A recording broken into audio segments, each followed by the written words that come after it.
Okay, good evening बच्चों।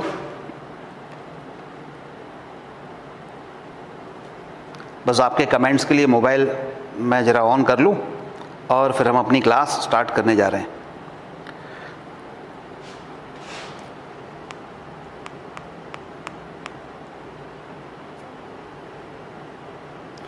Sound वगैरह clear है? Voice is clear? आप लोग तब तक कमेंट्स लिख दीजिए। Voice is clear?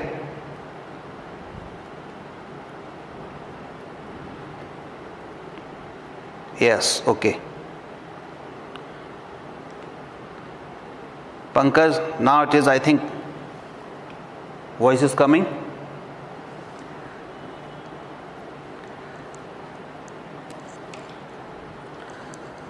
यस, जल्दी से जरा वॉइस के बारे में बता दीजिए। वॉइस आ रही है आपको? तो फिर हम स्टार्ट करें। ओके, चलिए फिर देखते हैं। आज चूंकि मैंने आपको पिछले टर्न पर थोड़ा सा बताया भी था कि आज एक तरह से एक ओरिएंटेशन क्लास होगी, और ओरिएंटेशन क्लास का मतलब है कि हमारे 12th बोर्ड एग्ज़ाम की क्या स्ट्रेटजी होनी चाहिए। ठीक है, एक तो 12th बोर्ड एग्ज़ाम के साथ हम किस तरह से, 12th बोर्ड तो करना ही है, बिना 12th के तो हम नीट या जेई की तैयारी कर नहीं सकते, राइट। तो इसलिए सबसे पहले आज हम, चूँकि अभी तक जो चल रहा था वो हमारा एक ब्रिज कोर्स चल रहा था, और ब्रिज कोर्स में हमने 11th के जो बेसिक मैथ था या थोड़ा सा और वेक्टर था, वो ऐसे कॉन्सेप्ट जो कि अपने को 12th की फिज़िक्स में लगने हैं, वो सब हम अभी तक पढ़ा रहे थे। ठीक है, जिन बच्चों ने वो अटेंड नहीं किए हैं कोई दिक्कत नहीं है, ये रिपीट होंगे आगे, और तब तक के लिए जितनी क्लासेस हो चुकी हैं वो सारी रिकॉर्डेड फॉर्म में आपके पास ऐप पर अवेलेबल हैं, तो वो भी एक एक करके चाहें तो अभी से देख सकते हैं। अदरवाइज़ ये क्लासेस मैं फिर से रिपीट करूँगा, कोई दिक्कत नहीं है। ठीक है, चलिए अब हम ये देखते हैं। आज से चूँकि NCERT का फर्स्ट चैप्टर, आपके 12th का फर्स्ट चैप्टर जिसको हम इलेक्ट्रोस्टैटिक्स कहते हैं, वो स्टार्ट करने जाएंगे। मतलब आज से 12th की फिज़िक्स हम स्टार्ट करने जाएंगे। तो 12th की फिज़िक्स जब हम पढ़ेंगे तो हमारा क्या क्या मेन मोटिव है उसको पढ़ने का, या कहें कि उसके साथ साथ हम और क्या पढ़ेंगे। 12th की फिज़िक्स तो पढ़ना ही है, लेकिन कई बच्चों ने 12th के साथ साथ अपना उद्देश्य ये बनाया है कि हमें नीट में सेलेक्ट होना है, हमें जेई में सेलेक्ट होना है, ठीक है, और 12th के साथ होना है। तो क्या स्ट्रेटजी होनी चाहिए कि हम 12th के साथ इन एग्ज़ाम्स में बहुत अच्छी रैंक के साथ सेलेक्ट हो पाएँ। तो उसके लिए कुछ स्ट्रेटजी सबसे पहले हम समझते हैं, फिर हम देखेंगे कि एक तो ऑनलाइन और ऑफलाइन क्लासेस कैसे चलेंगी वो मैं आपको बताता हूँ, और फिर हम ये देखते हैं कि 12th का सिलेबस क्या है और 12th के सिलेबस को कितने पार्ट में बांटा गया है, उसके कौन कौन से चैप्टर्स हैं, क्या क्या वेटेज है उन चैप्टर्स का, ठीक है, कितना कितना टाइम उसमें लगेगा, वो सब हम बात करेंगे। और उसके बाद फिर हम प्रैक्टिकल की बात करेंगे। प्रैक्टिकल में मार्क्स कैसे मिलेंगे, प्रैक्टिकल में फुल मार्क्स चाहिए अपने को, 30 आउट ऑफ 30 होना चाहिए, तब जाके हम, अगर फिज़िक्स में थ्योरी में बहुत अच्छा किए और प्रैक्टिकल में भी फुल मार्क्स मिल गए तो हम मोर देन 95 एक्सपेक्ट कर सकते हैं। ठीक है, और बहुत सारे अच्छे स्टूडेंट्स के एकेडमिक में बहुत अच्छे मार्क्स आते हैं जो नीट में या जेई में सेलेक्ट हो जाते हैं। ऐसा कभी नहीं हुआ कि जो नीट और जेई में तो सेलेक्ट हो गया हो लेकिन 12th में बहुत उसके पुअर मार्क्स हो, ऐसा कभी नहीं हुआ। ठीक है, इसलिए क्योंकि अगर आप बहुत डिटेल में चीज़ों को समझते हो, बहुत डिटेल में पढ़ाई करते हो, तो चाहे फिज़िक्स तो फिज़िक्स है, चाहे फिर आप एकेडमिक की तैयारी करें, चाहे कॉम्पिटिटिव लेवल की तैयारी करें, दोनों के लिए वो काम आती है। ऐसा नहीं होता कि कॉम्पिटिटिव लेवल की फ़िज़िक्स अपनी स्ट्रांग हो गई और एकेडमिक की स्ट्रांग नहीं हुई है, ऐसा नहीं होता।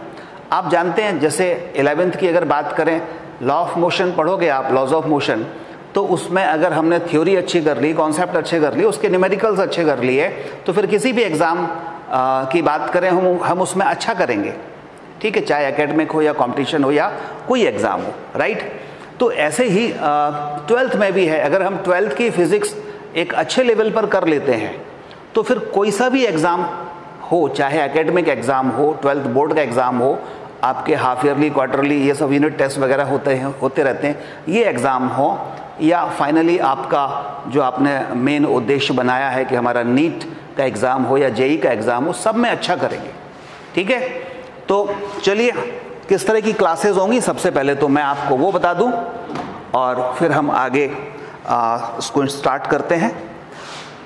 इसमें एक थोड़ा सा मैं इसको पॉइंटर देख लूं जरा। चलिए यार इसी से करते हैं। यस, तो ये अपने क्लासेस का नाम है, सबको पता होगा। ठीक है, और अब हम आगे बढ़ते हैं कि फिज़िक्स की क्लासेस में अपने को क्या क्या और कैसे मिलेगा। सबसे पहले तो जो बच्चे ऑनलाइन ज्वाइन करना चाहेंगे, क्योंकि अब इस तरह का जो सिनेरियो लग रहा है कि जैसे हमने जो ऑनलाइन क्लासेस है बच्चों, वो लगभग 3 वर्ष पहले से स्टार्ट करी थी और ऑनलाइन और ऑफलाइन साथ साथ चलती हैं हमारे यहाँ, ऑनलाइन भी और ऑफलाइन। मतलब जो क्लास ऑफलाइन चल रही है वह सेम क्लास आपकी ऑनलाइन आपको जिस तरह से अभी देख रहे हैं वैसे ही आपको वर्ष भर मिलेगी। ठीक है, ऐसे बच्चों के लिए जो अपने शहर से, ग्वालियर से बाहर रह रहे हैं और वो बच्चे केवल ऑनलाइन ही अटेंड कर सकते हैं, किसी कारणवश ग्वालियर नहीं आ सकते, क्योंकि आप देखेंगे धीरे धीरे और अभी भी बहुत सारे बच्चे आप ग्वालियर सिटी तो छोड़ो, स्टेट से भी बाहर के बच्चे जुड़े हुए हैं, तो वो बच्चे भी और आगे धीरे धीरे जुलाई तक जुड़ते जाते हैं, बहुत सारे बच्चे जुड़ते जाते हैं। तो उन बच्चों के लिए तो हमेशा ही ऑनलाइन रहेगी ही, एक ही ऑप्शन है। लेकिन जो बच्चे ग्वालियर के आसपास रह रहे हैं, ग्वालियर में रह रहे हैं, वो दोनों मोड लेंगे। दोनों मोड का मतलब है वो ऑफलाइन क्लास भी लेंगे और ऑनलाइन क्लास भी लेंगे। वो ये कैसे होगा? वो ऐसे होगा कि आपको ऐप डाउनलोड करना ही पड़ेगा, चाहे ऑफलाइन हो या ऑनलाइन हो। ठीक है, ऐप तो आपको डाउनलोड करना पड़ेगा। उस ऐप में सारी क्लासेस जो अभी जिस तरह से चल रही हैं, ऐसी लाइव क्लासेस आपको उस समय मिलेंगी। तो आपको जो ग्वालियर में है या ग्वालियर के आसपास है उसको ऑफलाइन क्लास में आना है, जैसे ही लॉकडाउन खत्म हो जाएगा उसके बाद। ठीक है, हम उम्मीद कर रहे हैं जल्दी खत्म हो जाए और जल्दी से हमारी ऑफलाइन क्लासेस फिर से स्टार्ट हों। तो आपको ऑफलाइन क्लासेस में तो आना ही है। ठीक है, और बाय द वे किसी दिन नहीं आ पाए, कोई कारण हो गया, तो फिर उस समय हम घर से उस ऑनलाइन क्लासेस को देख सकते हैं। कई बच्चे जैसे लास्ट ईयर किए, इस बार भी ऐसा चाहें तो कर सकते हैं कि जैसे मान लीजिए कोई अपना जो जहाँ पर कोचिंग सेंटर है वहाँ से दूर रह रहे हैं, मान लो शहर में ही बहुत दूर रह रहे हैं और वहाँ से आने जाने की सुविधा उनको इतनी अच्छी नहीं है, तो वर्ष भर वो ऑनलाइन क्लासेस भी ले सकते हैं। दोनों मोड में वो अवेलेबल रहेगी। जब कभी इच्छा हो आप आ जाएं।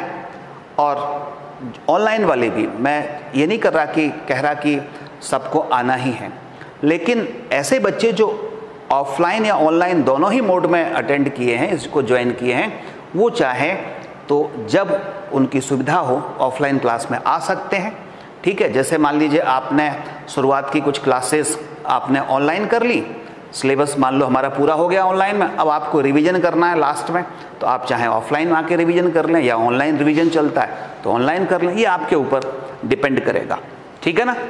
तो जैसे लास्ट ईयर बहुत सारे बच्चों ने, अब लास्ट ईयर तो क्योंकि लगभग वर्ष भर ही लॉकडाउन लगा रहा, तो 90% बच्चों ने ऑनलाइन ही ज्वाइन की। ठीक है, सितंबर नवंबर के आसपास से थोड़ा बहुत बच्चों को बुलाना शुरू किया था। तो इस बार 2 मोड हैं आपके पास, आप चाहें तो वर्ष भर ऑनलाइन कर सकते हैं, कोई दिक्कत नहीं है। जो बाहर के बच्चे हैं उनको ऑनलाइन ही ऑप्शन है, क्योंकि वो आने जाने में असुविधा होगी उनको। मान लीजिए कोई शहर से बहुत दूर है, या मान लीजिए कोई स्टेट से, कोई एमपी में ही नहीं है, कोई महाराष्ट्र का बच्चा है, कोई बिहार का बच्चा है, कोई राजस्थान का बच्चा है, कोई वेस्ट बंगाल का है, या कोई मान लीजिए साउथ से है, जैसे लास्ट ईयर बहुत सारे बच्चे जुड़े, तो उनके पास तो एक ही ऑप्शन है ऑनलाइन का, तो ऑनलाइन ही ज्वाइन करेंगे। ठीक है, लेकिन जो हमारे शहर या आसपास ही रह रहे हैं उनके पास 2 ऑप्शन है, आप चाहे ऑनलाइन कर लें या ऑफलाइन कर लें या दोनों मोड में कर लें। राइट, चलिए एक बात तो ये समझ आ गई। और इसमें आपको करना ये होगा कि ये जो नाम लिखा हुआ है मनोज नायक फिजिक्स कॉन्सेप्ट, इस ऐप को आपको डाउनलोड करना है। इस ऐप को डाउनलोड कर लेंगे तो उस पर ये सारी क्लासेस आपको मिलेंगी, आपको उस बैच में एक्टिवेट कर देंगे। आगे बढ़ते हैं, ये इसका लोगो मिल जाएगा आपको गूगल प्ले पर। अब क्लासेस कैसी होंगी बच्चों? 6 hours of live online classes है, रिकॉर्डेड क्लास नहीं होंगी। आप ऑनलाइन प्लेटफॉर्म पर, बहुत सारे प्लेटफॉर्म ऐसे हैं आप देखेंगे जहां पर आजकल ऑनलाइन क्लासेस की बाढ़ सी आ गई है, वो लोग आपको रिकॉर्डेड क्लास दे रहे हैं, रिकॉर्डेड, स्टूडियो में रिकॉर्ड कर ली और वो क्लासेस देती। अपनी सारी क्लासेस पिछले 3 वर्षों से एज इट इज लाइव रहती हैं, जो ऑफलाइन क्लास होती है वही लाइव चलती है। तो लाइव क्लासेस होंगी, 6 hours of live online classes. अब 6 आवर्स किस तरह से? क्योंकि वीक में 3 दिन क्लास होंगी तो 2 आवर्स डेली हो, 2 आवर्स ईच क्लास होगी। जैसे Monday Wednesday Friday, Monday Wednesday Friday आपको 2 घंटे की क्लासेस अभी जो चल रही है 5:30 से 7:30, ये क्लास आपको वर्ष भर इस तरह से मिलेगी। तो वीक में 6 क्लासेस ऑनलाइन होंगी और मैं ही क्लास लूँगा, कोई और नहीं लेगा। दूसरी बात कि प्रॉब्लम सॉल्विंग के लिए भी कोई किसी जूनियर या कोई स्टूडेंट से मैं यहाँ पर आपको प्रॉब्लम सॉल्व नहीं करवाऊँगा, मैं खुद आपकी प्रॉब्लम्स को सॉल्व करूँगा। ठीक है? कई जगह पर आप देखेंगे कि जैसे मैं ही, मान लीजिए आप जो मेरे यहाँ से बच्चे सेलेक्ट हो चुके हैं उन्हीं बच्चों को बुला करके उनसे प्रॉब्लम सॉल्व करा लूँ, तो उसमें दिक्कत कहाँ आती है कि मान लीजिए मैंने आपको एक कोई कॉन्सेप्ट समझाया, कोई क्वेश्चन समझाया, ठीक बात है, लेकिन अब कहीं कोई डाउट्स है और उसको कोई दूसरा बताए तो उसको पूरा सब कुछ बताना पड़ेगा, समझाना पड़ेगा। लेकिन मुझे पता है कि मैंने समझाया है और इस बच्चे को कहाँ दिक्कत आई होगी, तो मैं उसको इशारे में पूरी बात समझा सकता हूँ, इसमें टाइम बचेगा। तो जो पढ़ा रहा है वही अगर प्रॉब्लम सॉल्व करता है तो एक तो टाइम सेविंग होती है, और चूंकि उसकी ट्यूनिंग एक टीचर के साथ है तो वो आसानी से उन चीज़ों को समझ भी जाता है। कई बार बहुत सारे टीचर्स हैं और एक मेन टीचर जो पढ़ा रहा है, फिर बहुत सारे टीचर्स जो है प्रॉब्लम सॉल्व कर रहे हैं, तो आपस में ही कई बार कंट्राडिक्शन भी आने लगते हैं कि उन्होंने ऐसा पढ़ाया था, उन्होंने ये बताया था, इन्होंने ये बताया था, तो फिर बच्चे का बहुत बड़ा नुकसान होता है। तो तरीका यही होता है, जो पढ़ा रहा है वही प्रॉब्लम सॉल्व करे। तो एक तो ये हो गया। दूसरा, ऑनलाइन होमवर्क असाइनमेंट, जिसमें आपको concept, videos, solved examples, practice problems, ये सब आपको होमवर्क असाइनमेंट में ऐप पर मिलने वाले हैं। ये सारी क्लासेस ऐप पर, ये सारे असाइनमेंट आपको ऐप पर मिलने वाले हैं। और ऑफलाइन में तो यहाँ सीधे प्रिंटेड फॉर्म में मिल जाएंगे, लेकिन ऑनलाइन में आपको ऐप पर मिलेंगे, और जिन्होंने ऐप डाउनलोड किया है उनको ये सारी सुविधाएं उस ऐप पर मिलेंगी। ठीक है ना बच्चों? अब आगे बढ़ते हैं। प्रिंटेड वर्कबुक, आपको प्रिंटेड वर्कबुक मिलेंगी, वर्कशीट मिलेंगी, स्टडी मटेरियल मिलेगा। ये प्रिंटेड वर्ड इसलिए ले रहा हूँ, जो ऑफलाइन क्लास में आएंगे या ऑफलाइन क्लासेस ग्वालियर के आसपास रह रहे हैं उन बच्चों को ये printed workbook, worksheets and study material उनको प्रिंटेड फॉर्म में मिलेगा।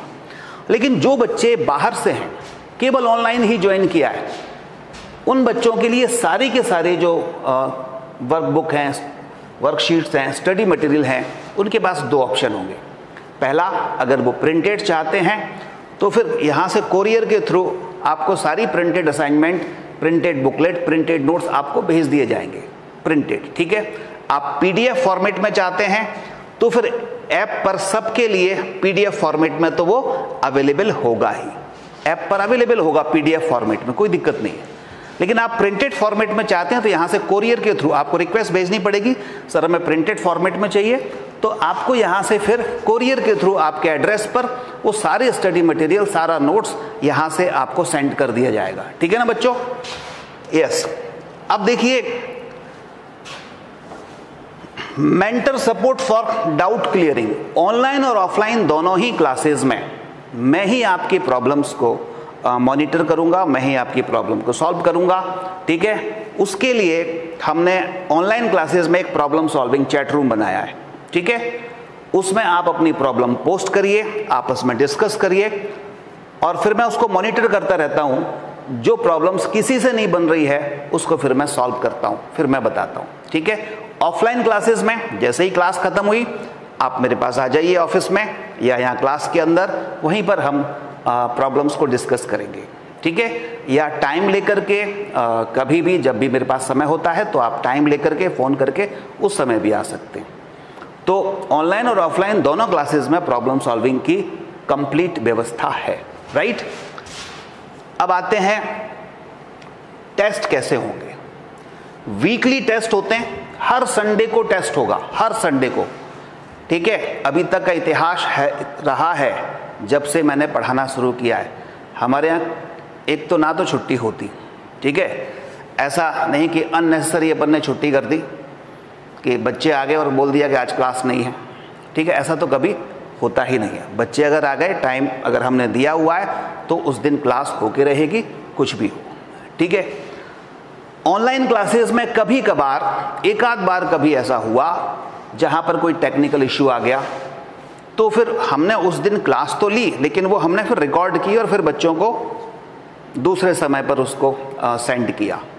ऐसा तो हो सकता है, टेक्निकल बातें हैं, कई बार इश्यू आ जाते हैं, लेकिन ऐसा कभी नहीं होता कि बच्चे आ जाएं और बोल दिया जाए कि भाई आज छुट्टी है, आज सर नहीं पढ़ाएंगे। ठीक है, ऐसा कभी नहीं होगा। तो टेस्ट की बात करें तो हर संडे को आपको टेस्ट होंगे, आपके लिए टेस्ट होंगे हर संडे को, each and every Sunday test है। टेस्ट दो मोड में है, ऑनलाइन और ऑफलाइन दोनों मोड में। जो सब्जेक्टिव टेस्ट होते हैं वो भी ऑनलाइन ऑफलाइन दोनों मोड में हो सकते हैं।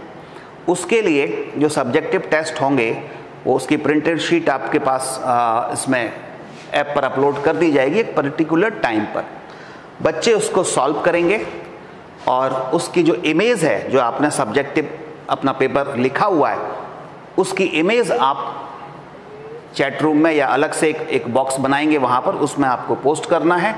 यहाँ पर हम उसको चेक करेंगे और चेक करके जहाँ कोई भी प्रॉब्लम्स होगी, लगेगा कि ये आपने ठीक नहीं लिखा, ऐसा ठीक करना चाहिए था, तो एक राइटिंग प्रैक्टिस के लिए यहाँ से चेक करके आपको वो कॉपी फिर से सेंड कर दी जाएगी, आपके मार्क्स सेंड कर दिए जाएंगे। तो वीकली टेस्ट होगा, ये सब्जेक्टिव टेस्ट की बात हो गई। अब अगर बात करें हम ऑब्जेक्टिव टेस्ट, तो क्योंकि अब नए पैटर्न में, ध्यान देना 12th के भी नए पैटर्न की बात कर रहा हूं, 12th के भी नए पैटर्न में आज ही आपने पेपर में पढ़ा होगा 10th और 12th का जो नया पैटर्न है सीबीएसई का, और स्टेट बोर्ड का भी सीबीएसई को ही सब फॉलो करते हैं। तो सीबीएसई में जो चेंजेस होते हैं वो सब स्टेट बोर्ड में चेंजेस हो जाते हैं।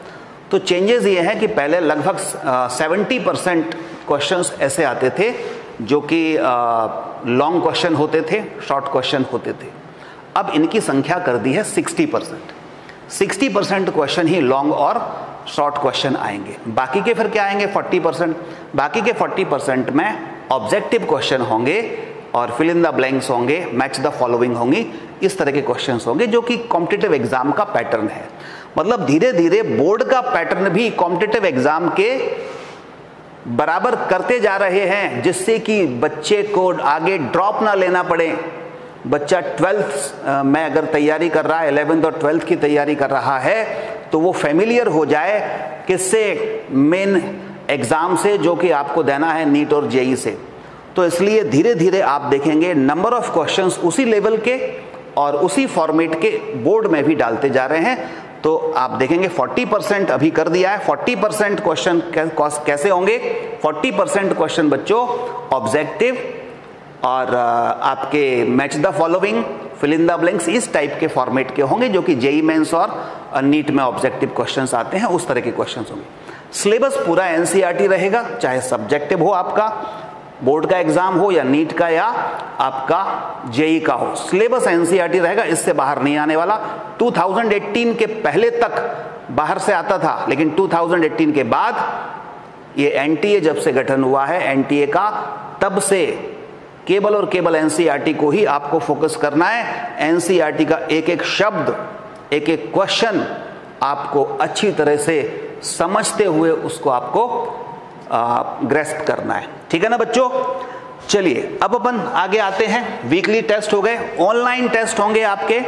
ऑब्जेक्टिव टेस्ट ऑनलाइन होंगे, ठीक है, और जो जब लॉकडाउन खुल जाएगा तो यहाँ फिर ऑब्जेक्टिव टेस्ट प्रिंटेड फॉर्मेट में आपको दे दिए जाएंगे, यहाँ पर भी होंगे, ऑफलाइन भी होंगे, क्योंकि आगे आने वाला जो समय है वो ऑनलाइन का ही है। जितने नीट को छोड़ करके जितने भी सारे एग्जाम हैं आपको मालूम है सब ऑनलाइन हो गए हैं। जेई का एग्जाम ऑनलाइन होते हैं, केवल नीट का एग्जाम अभी ऑफलाइन है, वो भी आगे भविष्य में ऑनलाइन हो जाएगा। तो इसलिए आपको ऑनलाइन ऑब्जेक्टिव टेस्ट देने की प्रैक्टिस अभी से करनी ही चाहिए, ठीक है ना। तो इसलिए हमारे यहाँ ऑनलाइन भी होंगे और ऑफलाइन भी टेस्ट होंगे, वीकली होंगे। कोई भी संडे ऐसा नहीं होगा जब टेस्ट ना हो, ठीक है। कोई टेक्निकल इश्यू है तो फिर अगले दूसरे या तीसरे दिन हो जाता है, जब से टेस्ट शुरू हो जाएंगे तब से। तो वीकली टेस्ट होंगे। अब देखो अगला, इन सब का जो रिपोर्ट्स हैं, रिपोर्ट कार्ड है, वो आपके ऐप पर अवेलेबल होगा। टेस्ट में कितने मार्क्स आए, क्या आपकी परफॉर्मेंस चल रही है, कितने कम ज़्यादा मार्क्स हो रहे हैं, पूरा ग्राफिकल एनालिसिस, आपकी क्लास रैंक क्या है।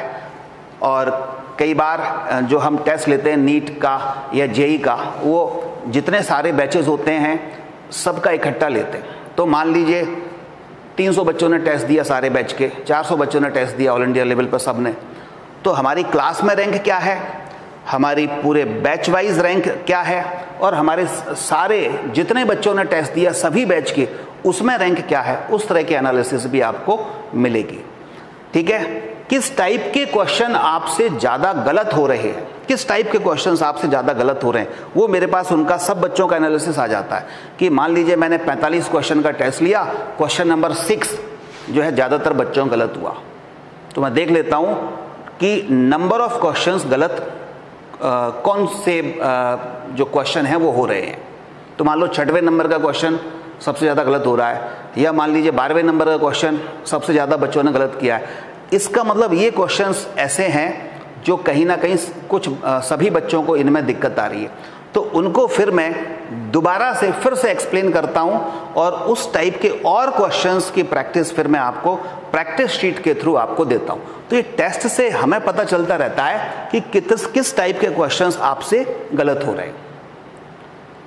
वो सब ऑनलाइन सॉफ्टवेयर हैं, उसके थ्रू हमें सारी बातें ये पता चलती रहती हैं जब टेस्ट देते हैं आप लोग।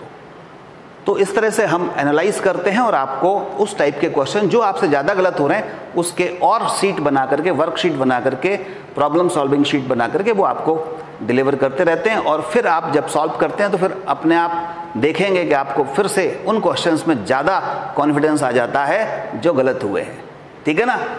तो वीकली टेस्ट की बात हो गई, रिपोर्ट की बात हो गई।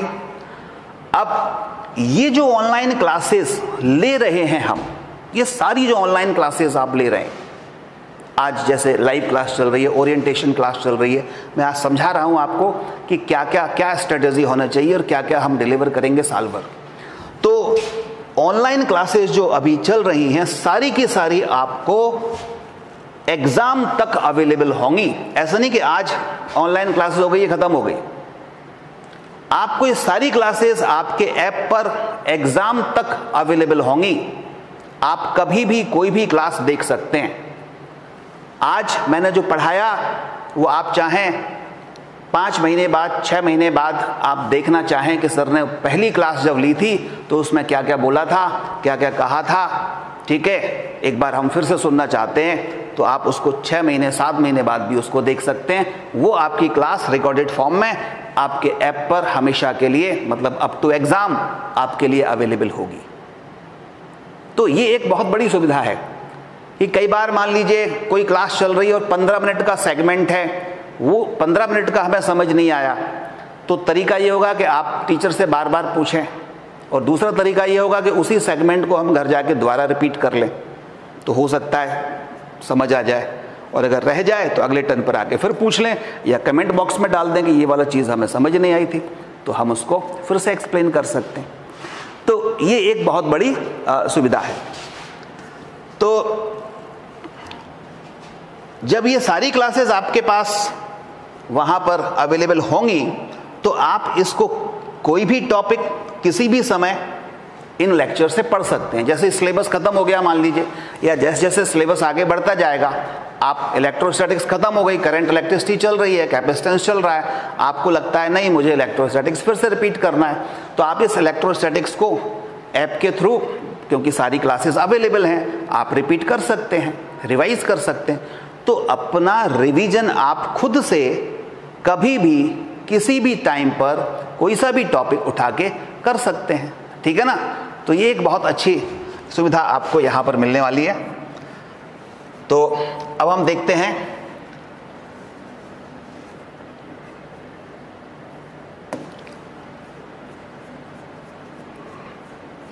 तो ये सारी बातें हो चुकी, ठीक है।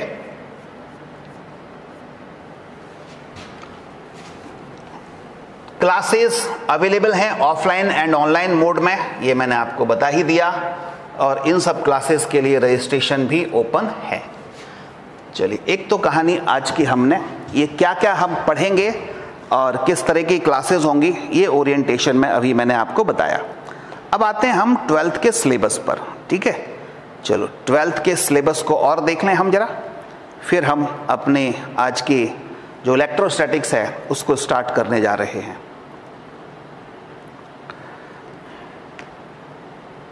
यस, तो देखो बच्चों,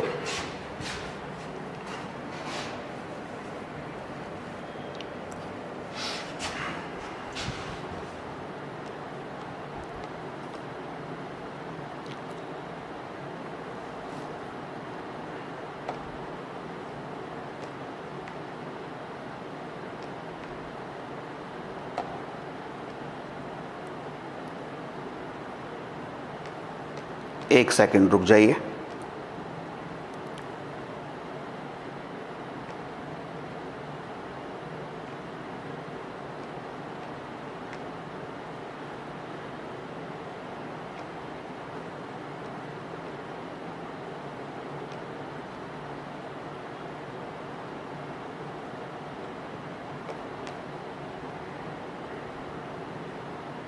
देखिए, 12th बोर्ड स्ट्रेटजी, ठीक है। और 12th बोर्ड में क्या क्या सिलेबस है इनकी बात करते हैं। यूनिट फर्स्ट,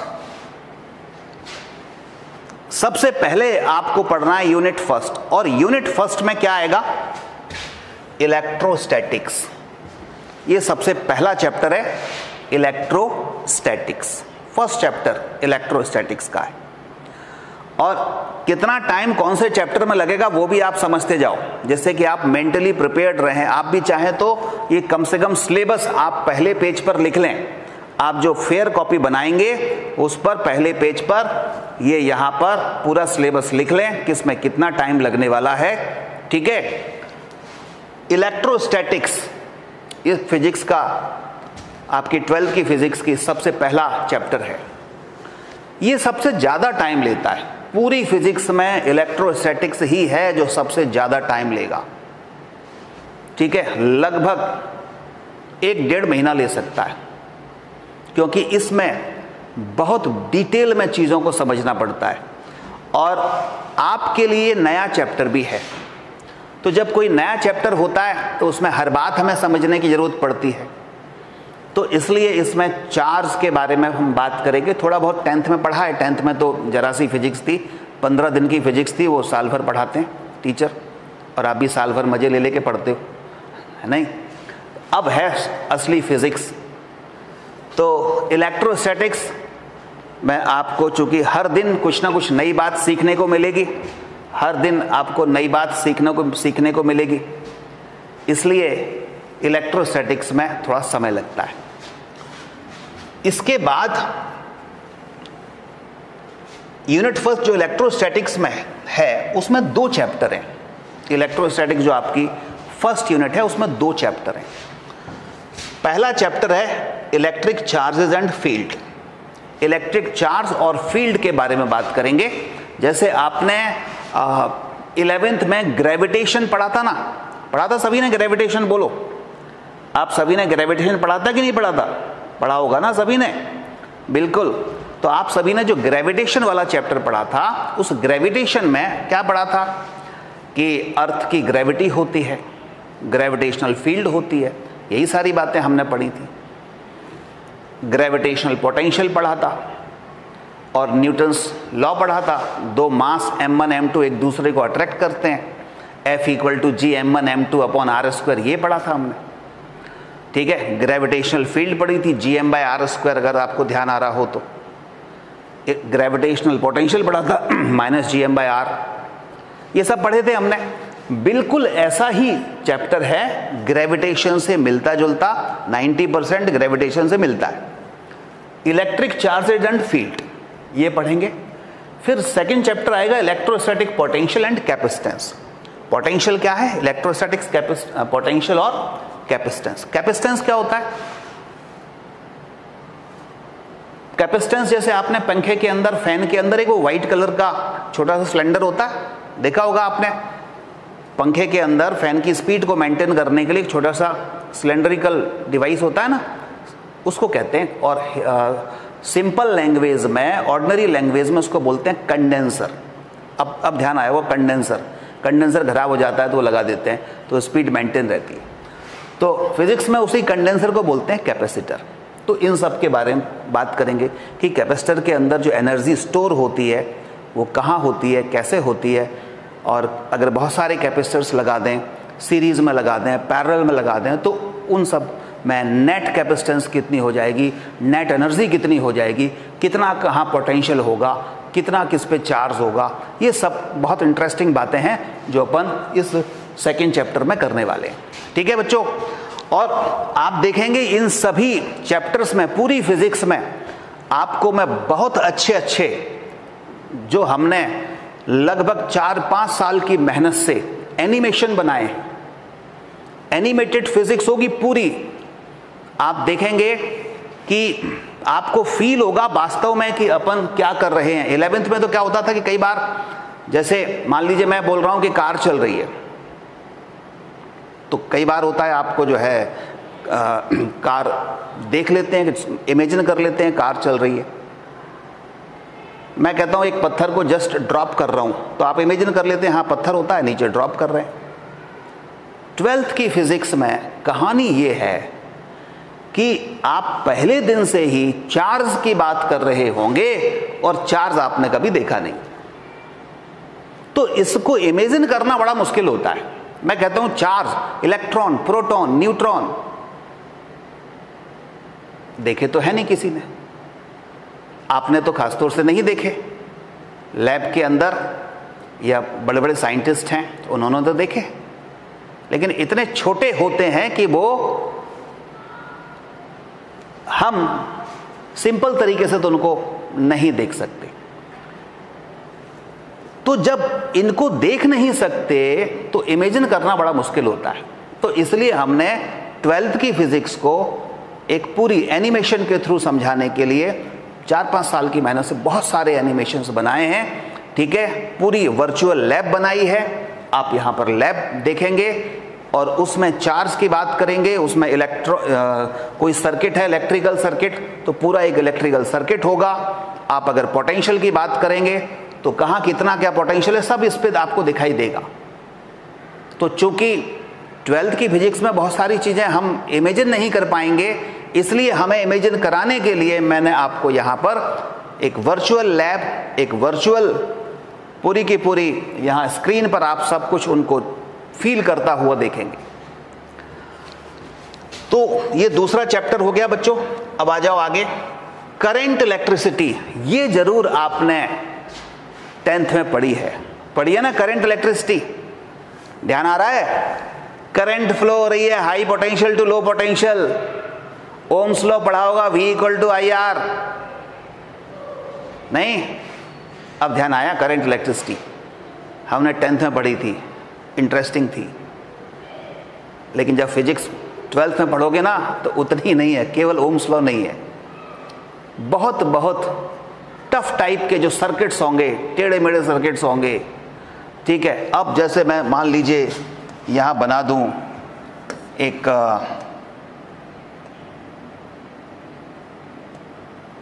ये मैंने एक सर्किट ले लिया, एक बैटरी ले ली, एक रेजिस्टेंस यहाँ ले लिया, E1 ये बैटरी है, एक और बैटरी ऐसी ले ली, एक R1 रेजिस्टेंस था, ये R2 रेजिस्टेंस है, ठीक है। यहाँ पर मैंने एक और बैटरी ले ली, ये R3 रेजिस्टेंस ले लिया, इसको कनेक्ट कर दिया।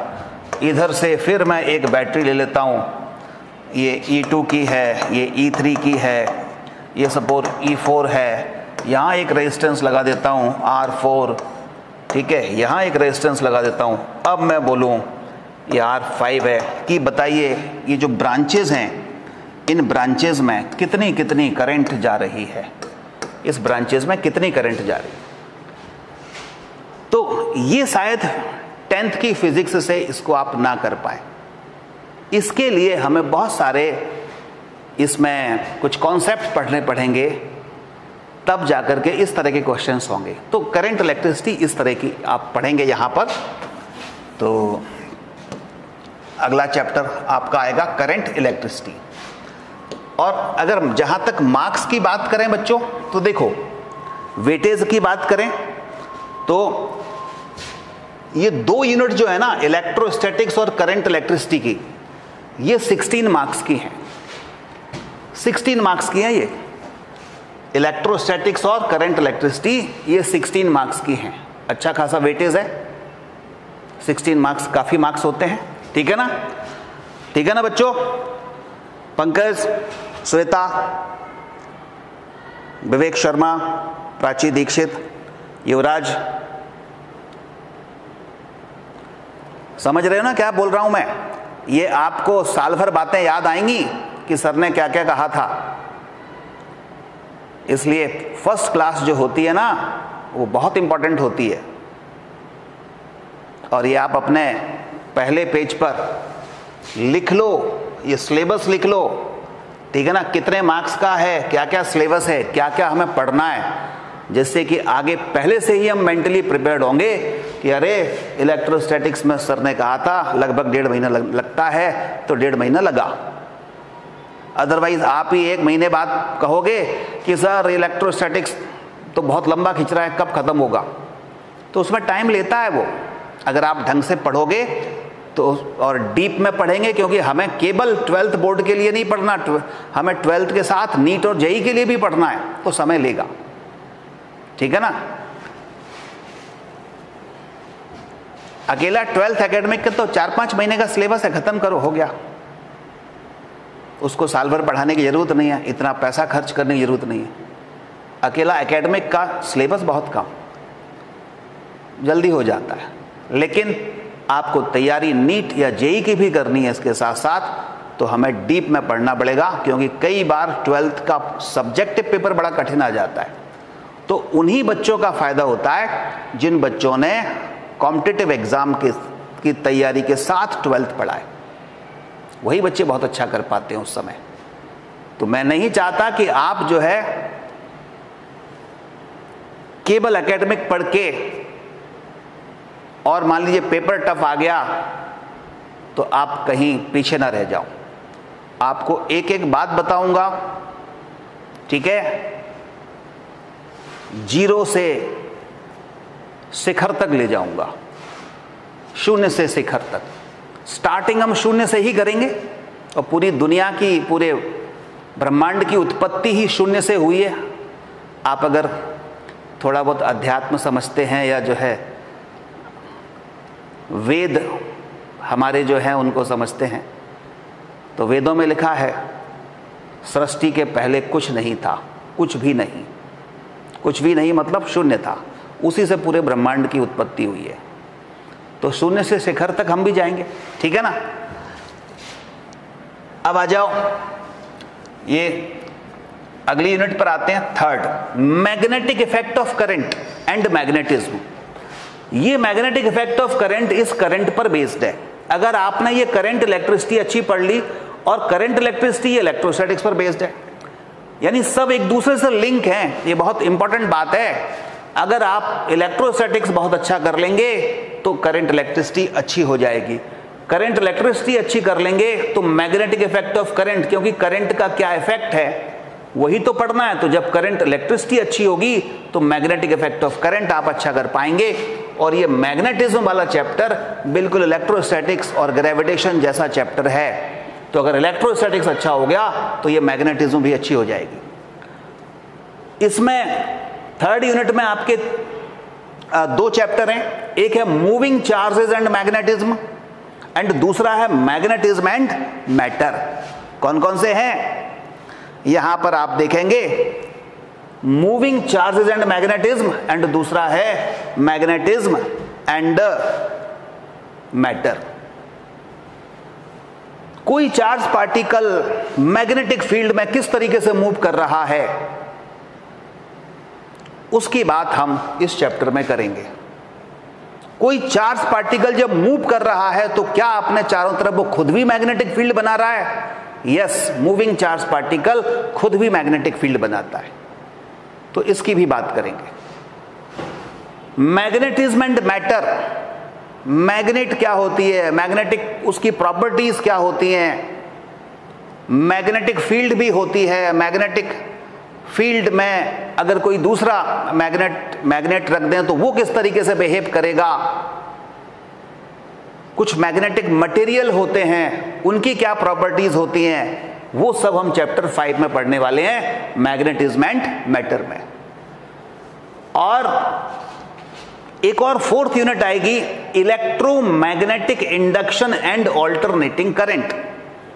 ये फोर्थ यूनिट पर जाकर के पूरी इलेक्ट्रिसिटी खत्म हो जाती है। Electromagnetic induction and alternating current, इसमें भी फिर दो चैप्टर हैं, एक है इलेक्ट्रोमैग्नेटिक इंडक्शन और दूसरा है ऑल्टरनेटिंग करंट। इन सब के बारे में थोड़ा सा बताऊं मैं आपको। इलेक्ट्रोमैग्नेटिक इंडक्शन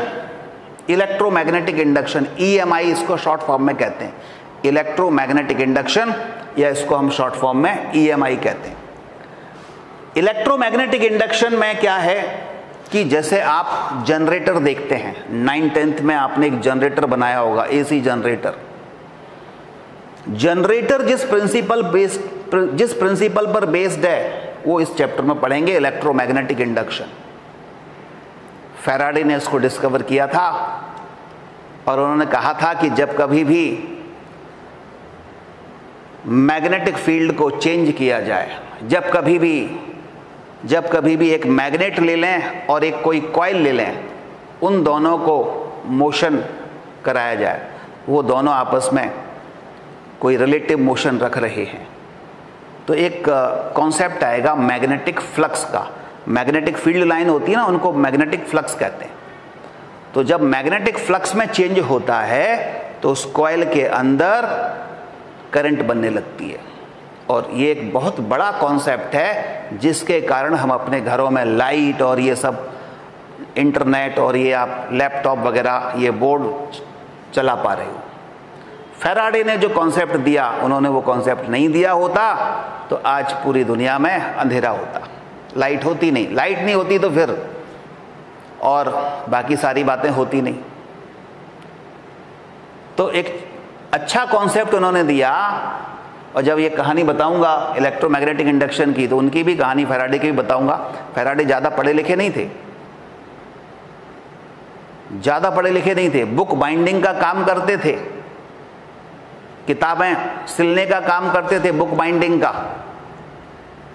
लेकिन जब उनके पास बुक्स आती थी बाइंड होने के लिए तो क्यूरियोसिटी इतनी थी कि हर बुक को वो पढ़ लेते थे। और साइंस की आ जाए, करंट की आ जाए, मैग्नेटिज्म की कोई बुक आ जाए तो उसको तो बहुत बहुत ध्यान से पढ़ते हुए वो बाइंड करते थे और समय लेते थे। वो जो बुक बाइंड कराने आता था उसको बोल देते थे कि अब 10, 12, 15 दिन लगेंगे इसको बाइंड होने में, तब तक पूरी पढ़ लेते थे वो। और पढ़ते पढ़ते, किताबें पढ़ते पढ़ते उनका ज्ञान चेता। फिर जो नई किताबें और उनके पास बाइंड होने के लिए आती थी उनमें वो गलतियां निकालने लगे। अरे इसमें तो ये गलत लिखा है, इसमें ये गलत लिखा है, तो छोटी छोटी चिट चिपका देते थे, वहाँ पर पर्चियाँ चिपका देते कि इसमें ये होना चाहिए था, इसमें ये होना चाहिए था। गलती से एक बुक, एक हम्फी साइंटिस्ट थे, करंट पर काम कर रहे थे, उनके पास आ गई तो उन्होंने कुछ चिट वहाँ पे चिपका दी पढ़ के, ये इसमें कुछ गलत लिखा है, इसमें कुछ गलत लिखा है, इसमें ये होना चाहिए था, इसमें ये होना चाहिए था। बाद में जब बाइंड करके उस साइंटिस्ट को उन्होंने किताब दी तो उन्होंने कहा, अरे एक बाइंडिंग करने वाले लड़के ने उसमें इतनी समझ है कि मेरी जो है लिखी हुई थीसिस को या जो मेरे कॉन्सेप्ट को गलत बता रहा है या उसमें करेक्शन बता रहा है। तो फिर उन्होंने उसको बुलाया और अपनी लैब का इंचार्ज बना दिया। तो सोचो, एक लड़का जो बुक बाइंडिंग का काम कर रहा था उठ के सीधे कहाँ चला गया, लैब इंचार्ज हो गया, लैब के अंदर पहुंच गया, उस लैब का इंचार्ज बना दिया गया।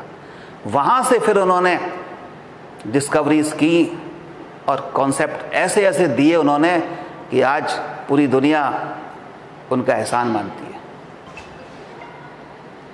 तो सीखने की अपनी क्यूरियोसिटी होनी चाहिए। तो कोई भी कभी भी सीख सकता है, ऐसा नहीं है। हम ये नहीं कह सकते कि हमारे पास ये नहीं है वो नहीं है और हम क्या से सीखें, किताबें नहीं है, लाइब्रेरी नहीं है, घर पे पढ़ने का माहौल नहीं है।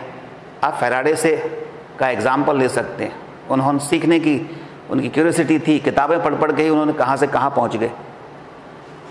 तो डिटेल में तो अपन आगे बात करेंगे, अभी तो केवल थोड़ा थोड़ा समझा रहा हूँ मैं। ऑल्टरनेटिंग करंट 7 चैप्टर है बच्चों। और ऑल्टरनेटिंग करंट में क्या है, ऑल्टरनेटिंग करंट, जैसे अब करंट की बात करें तो 2 तरह के करंट होते हैं। एक होता है डायरेक्ट करंट जिसको डीसी कहते हैं, जो सेल के अंदर होता है, बैटरी के अंदर होता है। बैटरी से जब हम कोई डिवाइस को चलाते हैं या हम सेल से किसी डिवाइस को चलाते हैं तो वो जो बैटरी या सेल सप्लाई करती है वो डायरेक्ट करंट होता है, सीधा डायरेक्ट करंट होता है, एक ही डायरेक्शन में होता है, कांस्टेंट वैल्यू का होता है लगभग। लेकिन ऑल्टरनेटिंग करंट ऐसा करंट होता है जो मैग्नीट्यूड के साथ साथ, यानी मैग्नीट्यूड वाइज और डायरेक्शन वाइज भी चेंज होता है।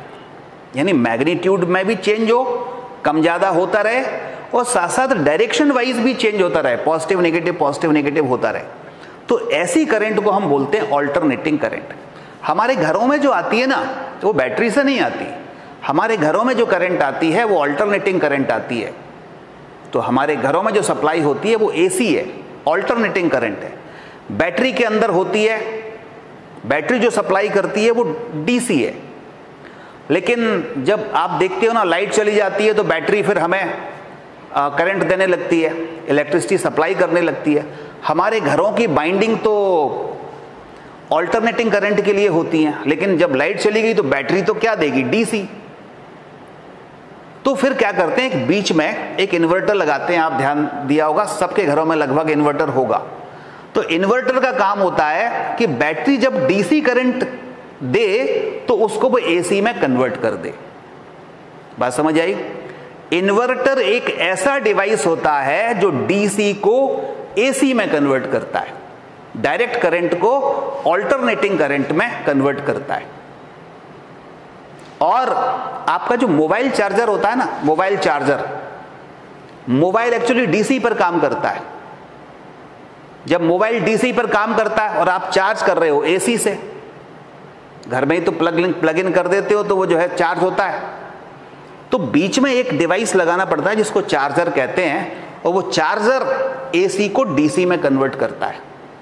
हाई वोल्टेज 9 वोल्ट का होता है लगभग। आपके पास जो मोबाइल है ना वो 9 वोल्ट के आसपास का होता है। अब जो मोबाइल 9 वोल्ट का है, 9 वोल्ट का मोबाइल होता है और 9 वोल्ट डीसी पर काम करता है, और अपने घरों में आ रही है 220 वोल्ट। तो डायरेक्ट 220 वोल्ट दे दोगे तो मोबाइल का क्या हाल होगा आप जानते हैं, फट पड़ेगा वो तो फिर क्या करते हैं, तो फिर जो चार्जर होता है ना उसके अंदर एक छोटा सा ट्रांसफार्मर होता है। वो भी हम इसी चैप्टर में पढ़ेंगे। ट्रांसफार्मर क्या करता है, 2 तरह के ट्रांसफार्मर होते हैं, एक स्टेप डाउन होता है और स्टेप अप होता है। स्टेप डाउन हाई वोल्टेज को लो वोल्टेज में कन्वर्ट करता है और स्टेप अप लो को हाई में कन्वर्ट करता है। तो आप सोच सकते हैं कि जो मोबाइल चार्जर है उसमें किस तरह का ट्रांसफार्मर रहा होगा। मोबाइल चार्जर में 220 को 9 वोल्ट पर कन्वर्ट करना है तो स्टेप डाउन रहा होगा, तो वो स्टेप डाउन ट्रांसफार्मर 220 को 9 वोल्ट में कन्वर्ट कर देता है। लेकिन ट्रांसफार्मर एसी को डीसी में कन्वर्ट नहीं कर पाता, वो केवल वोल्टेज को चेंज कर पाता है। तो वोल्टेज को चेंज कर दिया, लेकिन वो 9 वोल्ट क्या रहेगी, एसी। जबकि हमारा मोबाइल काम करता है डीसी पर, उसको 9 वोल्ट डीसी चाहिए तब चार्ज होगा। तो फिर जो 9 वोल्ट एसी है ट्रांसफार्मर ने दे दी, वो 9 वोल्ट एसी को डीसी में कन्वर्ट करने के लिए एक और छोटा सा डिवाइस होता है जिसको बोलते हैं रेक्टिफायर। रेक्टिफायर, ये दो शब्द याद कर लो, इन्वर्टर और रेक्टिफायर। ये नीट में, एआईपीएमटी में, डिफरेंट एग्जाम्स में, 12th में कई बार पूछ चुके हैं। आज की क्लास से ही आपको कुछ एक क्वेश्चन मिल जाएंगे। इन्वर्टर का काम क्या है? इन्वर्टर का काम है डीसी को एसी में कन्वर्ट करना, डीसी को एसी में। और रेक्टिफायर का काम है एसी को डीसी में कन्वर्ट करना। ट्रांसफार्मर का काम क्या है? ट्रांसफार्मर का काम है हाई वोल्टेज को लो में कन्वर्ट करना या लो से हाई में कन्वर्ट करना। दो तरह के ट्रांसफार्मर होंगे, स्टेप अप और स्टेप डाउन। स्टेप अप कौन सा होगा? जो लो से हाई में कन्वर्ट करेगा। स्टेप डाउन कौन सा होगा? जो हाई से लो में कन्वर्ट करेगा। तो कुछ बातें दिमाग में आ रही है ना? इन सब की डिटेल में बातें हम आगे करेंगे। तो ये थोड़ा थोड़ा इन ब्रीफ में आपको समझा रहा हूं, जिससे कि आपको पता चले कि कौन से चैप्टर में किसकी हम बात करने जाएंगे। और वेटेज की अगर बात करें तो यूनिट 3 और यूनिट 4 का वेटेज बच्चों 17 मार्क का है। 17 मार्क का वेटेज है ये दोनों यूनिट का। आप नोट जरूर कर लेना, और कर लिया होगा, अदरवाइज आप इसको स्क्रीनशॉट ले लेना। अब आगे बढ़ते हैं 5th यूनिट पर, इलेक्ट्रोमैग्नेटिक वेव। यहां से कुछ मॉडर्न फिजिक्स टाइप की स्टार्ट हो जाती है। इलेक्ट्रोमैग्नेटिक वेव जो हम इंटरनेट में यूज करते हैं, मोबाइल में यूज करते हैं, वेव यूज करते हैं ना, अलग अलग फ्रीक्वेंसी की वेव होती हैं। तो उन सब फ्रीक्वेंसी की वेव के बारे में हम पढ़ेंगे, उनको बोलते हैं इलेक्ट्रोमैग्नेटिक वेव। ठीक है, तो इसमें एक यूनिट एक इलेक्ट्रोमैग्नेटिक वेव है और चैप्टर 8 है इलेक्ट्रोमैग्नेटिक वेव। एक और यूनिट आएगी 6th यूनिट, जो है ऑप्टिक्स। अच्छा, टाइम की बात करें तो ये पूरी जो इलेक्ट्रिसिटी है इसमें थोड़ा टाइम लगेगा। इलेक्ट्रोमैग्नेटिक वेव छोटा चैप्टर है, ज़्यादा समय नहीं लेता। फिर उसके बाद ऑप्टिक्स। ऑप्टिक्स में थोड़ा सा लगभग 1.5 महीना ऑप्टिक्स ले लेती है। तो इलेक्ट्रोमैग्नेटिक वेव के बाद 6th यूनिट है ऑप्टिक्स। और ऑप्टिक्स आपने 10th में पढ़ी है, वही लेंस, वही प्रिज्म, वही मिरर, इन सब के बारे में बात करनी है। इसको बोलेंगे रे ऑप्टिक्स। और ये 10th क्लास से मिलती जुलती है। इसमें डेरिवेशंस होते हैं, बहुत सारे न्यूमेरिकल्स होते हैं, क्वेश्चंस होते हैं, वो तो करेंगे ही। इसके बाद चैप्टर 9 आएगा इसी ऑप्टिक्स यूनिट में, रे ऑप्टिक्स और ऑप्टिकल इंस्ट्रूमेंट। रे ऑप्टिक्स जो 10th क्लास में पढ़ी थी लगभग वही है, उसी का हमें एडवांस फॉर्म पढ़ना है। ऑप्टिकल इंस्ट्रूमेंट 10th क्लास में नहीं थे। ऑप्टिकल इंस्ट्रूमेंट ऐसे इंस्ट्रूमेंट जो ऑप्टिक्स पर बेस्ड हो। कैसे कैसे बोलो? ऐसे इंस्ट्रूमेंट जो ऑप्टिक्स पर बेस्ड हो। जैसे आपके पास एक बड़ी सी दूरबीन है जिसको टेलीस्कोप बोलते हैं, ये ऑप्टिक्स पर बेस्ड है। माइक्रोस्कोप है, सिंपल रीडिंग लेंस है जिससे कि हस्तरेखाओं को देखा जाता है, ये सब ऑप्टिकल इंस्ट्रूमेंट हैं। टेलीस्कोप भी फिर कई तरह के पढ़ेंगे, एक रिफ्रैक्टिंग टाइप टेलीस्कोप, एक reflecting type telescope. Refracting type telescope में लेंस यूज किए जाते हैं, वो भी 3 तरह के पढ़ेंगे।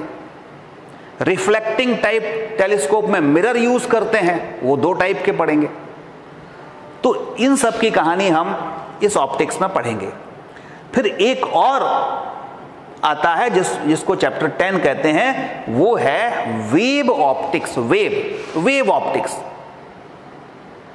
जहां पर हम वेव की बात करते हैं और उसमें बहुत सारे एक्सपेरिमेंट पढ़ेंगे। यंग्स डबल स्लिट एक्सपेरिमेंट पढ़ेंगे, डिफ्रैक्शन पढ़ेंगे, पोलराइजेशन पढ़ेंगे, ये सब वेव ऑप्टिक्स में आएगा। 3D मूवी कैसे बनती है, ये सब वेव ऑप्टिक्स में आएगा। 3D चश्मा यूज करते हैं ना, आप कभी थिएटर में गए होगे मूवी देखने के लिए, 3D तो एक चश्मा दे देते हैं वो 3D मूवी के लिए, तो वो पोलराइजेशन पर बेस्ड होता है। तो पोलराइजेशन क्या है, या बहुत सारे पोलराइड्स चश्मे आते हैं आजकल, तो वो पोलराइड क्या हैं, किस तरह से काम करते हैं, ये सब हम 10th चैप्टर में पढ़ने जाएंगे। अब आ जाते हैं, एक और यूनिट है dual nature of radiation and matter. Dual nature, अच्छा इसके हम मार्क्स की बात कर चुके हैं इसके पहले, उसको भी देख लें जरा कितना वेटेज है। तो इलेक्ट्रोमैग्नेटिक वेव और ऑप्टिक्स, इसका वेटेज है 18 मार्क का। छोटे छोटे चैप्टर हैं ये, जरूर इसमें आप देखेंगे कि ऑप्टिक्स में 1.5 महीना लगेगा, बाकी के 15-20 दिन में ये कंप्लीट हो जाता है। तो आप देखेंगे लगभग 2-2.5 महीने में ये पूरा कंप्लीट हो जाएगा, और 18 मार्क का वेटेज है। 18 मार्क्स आपको फुल मिल सकते हैं यहां पर। अब देखें, dual nature of radiation and matter, इसका मतलब क्या है? इसका मतलब क्या है? Dual nature of radiation and matter, होता यह है कि कोई पार्टिकल, एक पार्टिकल है, एक वेव है, तो कभी तो हम वेव थ्योरी पढ़ते हैं, कभी हम पार्टिकल थ्योरी पढ़ते हैं। क्या इन दोनों में कोई रिलेशन है? तो कुछ साइंटिस्ट ने ये कहा कि इन दोनों में जरूर कोई ना कोई रिलेशन है, पार्टिकल थ्योरी और वेव थ्योरी में। लाइट की ही बात कर लो, तो लाइट को कुछ लोग कहते हैं कि नहीं ये तो वेव होती है, कुछ लोग कहते हैं कि नहीं ये तो पार्टिकल होती है, और कुछ लोग कहते हैं कि दोनों होती हैं। न्यूटन कहते हैं कि पार्टिकल होती है, हाइगन कहते हैं कि वेव होती है, आगे डी ब्रोगली आएंगे वो कहेंगे दोनों होती हैं। तो इन सब के बारे में हम, बहुत इंटरेस्टिंग बातें हैं, वो धीरे धीरे पढ़ेंगे। तो ये ड्वेल नेचर इसीलिए बोल रहे हैं हम कि dual nature of radiation and matter. Modern physics में एक और यूनिट आती है एटम्स एंड न्यूक्लियाई, जिसमें एटम और न्यूक्लियाई, ये यहाँ पर कुछ केमिस्ट्री जैसा चैप्टर आ जाता है। एटॉमिक स्ट्रक्चर आपने केमिस्ट्री में पढ़ा होगा, यहाँ भी एटॉमिक स्ट्रक्चर पढ़ेंगे। आपने 11th में एटॉमिक स्ट्रक्चर पढ़ लिया है, इसलिए यहाँ 12th में जब एटॉमिक स्ट्रक्चर पढ़ेंगे तो उसको समझने में दिक्कत नहीं आएगी। मेरे ख्याल से केमिस्ट्री में 11th में था, अब एटॉमिक स्ट्रक्चर 12th की फिजिक्स में। न्यूक्लियाई के बारे में बात करेंगे, रेडियो एक्टिविटी के बारे में बात करेंगे, कैसे कौन से सब्सटेंस, कौन से एलिमेंट रेडियो एक्टिव हैं, क्या उनकी प्रॉपर्टीज हैं, मास डिफेक्ट क्या होता है, E=mc²। आइंस्टीन का कितना फेमस फार्मूला है E=mc², वो क्या होता है, किस तरह से मास को एनर्जी में, एनर्जी को मास में कन्वर्ट किया जा सकता है, ये सब हम इस चैप्टर में स्टार्ट करेंगे। ठीक है ना बच्चों? और आप देख पा रहे हैं इसका जो वेटेज है वो 12 मार्क का है, 12 मार्क इन दोनों का है। एक लास्ट यूनिट आती है इलेक्ट्रॉनिक डिवाइस। पहले टोटल 10 यूनिट होती थी, एक यूनिट हटा दी सीबीएसई ने, और अब ये 9 रह गई हैं। Electronic devices. इलेक्ट्रॉनिक डिवाइसेस में क्या आएगा? सेमीकंडक्टर। आज जितने भी इलेक्ट्रॉनिक इंस्ट्रूमेंट बन रहे हैं ये सेमीकंडक्टर के ही बन रहे हैं। आपका लैपटॉप हो, मोबाइल हो, सिंपल रिस्ट वॉच हो, इलेक्ट्रॉनिक वॉच की बात कर रहा हूं मैं, जितने भी इलेक्ट्रॉनिक इंस्ट्रूमेंट हैं सभी सेमीकंडक्टर के, 100% सेमीकंडक्टर के बन रहे हैं। तो इसलिए मॉडर्न फिजिक्स में सेमीकंडक्टर बहुत बहुत इंपॉर्टेंट चैप्टर रखता है। आईसी चिप होती है ना, कहते हैं ना, जो कभी मोबाइल खराब हो गया तो कहते हैं इसकी चिप खराब हो गई, या कंप्यूटर खराब हो गया तो उसकी कोई चिप खराब हो गई। तो वो चिप किसकी बनी है? सेमीकंडक्टर की। तो उन सब के बारे में हम बात करेंगे। इलेक्ट्रॉनिक्स में material, devices, simple circuit, electronics के बारे में थोड़ा सा पढ़ेंगे। गेट्स क्या होते हैं, लॉजिक गेट, इस सब की जो इंजीनियरिंग जो करते हैं इलेक्ट्रॉनिक्स से, जो बच्चे इंजीनियरिंग करते हैं उनकी थोड़ी सी यहाँ पर हम कहानी पढ़ेंगे। Materials, devices, simple circuits electronics के क्या होते हैं, वो कुछ सर्किट्स हम बनाएंगे भी, आपको लैब के अंदर में भी हम ये बनाना सिखाएंगे। तो ये टोटल 9 यूनिट हैं। एक 10th यूनिट और हुआ करती थी, अब सीबीएसई ने हटा दी है, उसका नाम था प्रिंसिपल ऑफ कम्युनिकेशन। तो कम्युनिकेशन के क्या क्या सिद्धांत हैं, क्या क्या साधन हैं, उन सब के बारे में पहले पढ़ाया जाता था, वो अब हटा दिए, आपके लिए अच्छी बात है। और वो बड़ी यूनिट थी और उसमें मोबाइल है, इंटरनेट है, हालांकि थी तो अच्छी, क्योंकि जो मॉडर्न एरा है उसी के बारे में सब कुछ बताया जाता था। जैसे हम आज क्या यूज़ करते हैं, मोबाइल यूज़ करते हैं, इंटरनेट यूज़ करते हैं, जीपीएस टेक्नोलॉजी यूज़ करते हैं, जीपीआरएस यूज़ करते हैं, ठीक है। इंटरनेट में भी डिफरेंट स्पीड का यूज़ करते हैं। आप लाइव क्लास जो देख रहे हैं ये भी नेट की हेल्प से और ऑप्टिकल सिग्नल्स की हेल्प से, ऑप्टिकल फाइबर की हेल्प से देख रहे हैं। तो इन सब के बारे में उसमें बहुत डिटेल में समझाया जाता था, लेकिन अनफॉर्चुनेटली वो हटा दी, ठीक है। हम लोग पढ़ाते थे, एक महीना, डेढ़ महीना उसको पढ़ाने में बड़ा आनंद आता था। लेकिन कितने सैटेलाइट अर्थ के चारों तरफ लगेंगे पूरी अर्थ को कवर करने के लिए, टेलीविज़न सिग्नल किस तरीके से आते हैं, कैसे टेलीविज़न ब्रॉडकास्टिंग होती है, इन सब के बारे में उस चैप्टर में पढ़ाया जाता था, उस यूनिट में पढ़ाया जाता था, प्रिंसिपल ऑफ कम्युनिकेशन। वो हटा दिया है पूरी तरीके से, तो आप लोग तो मजे करो, ठीक है ना। तो इतना ही है, इतना सा सिलेबस है।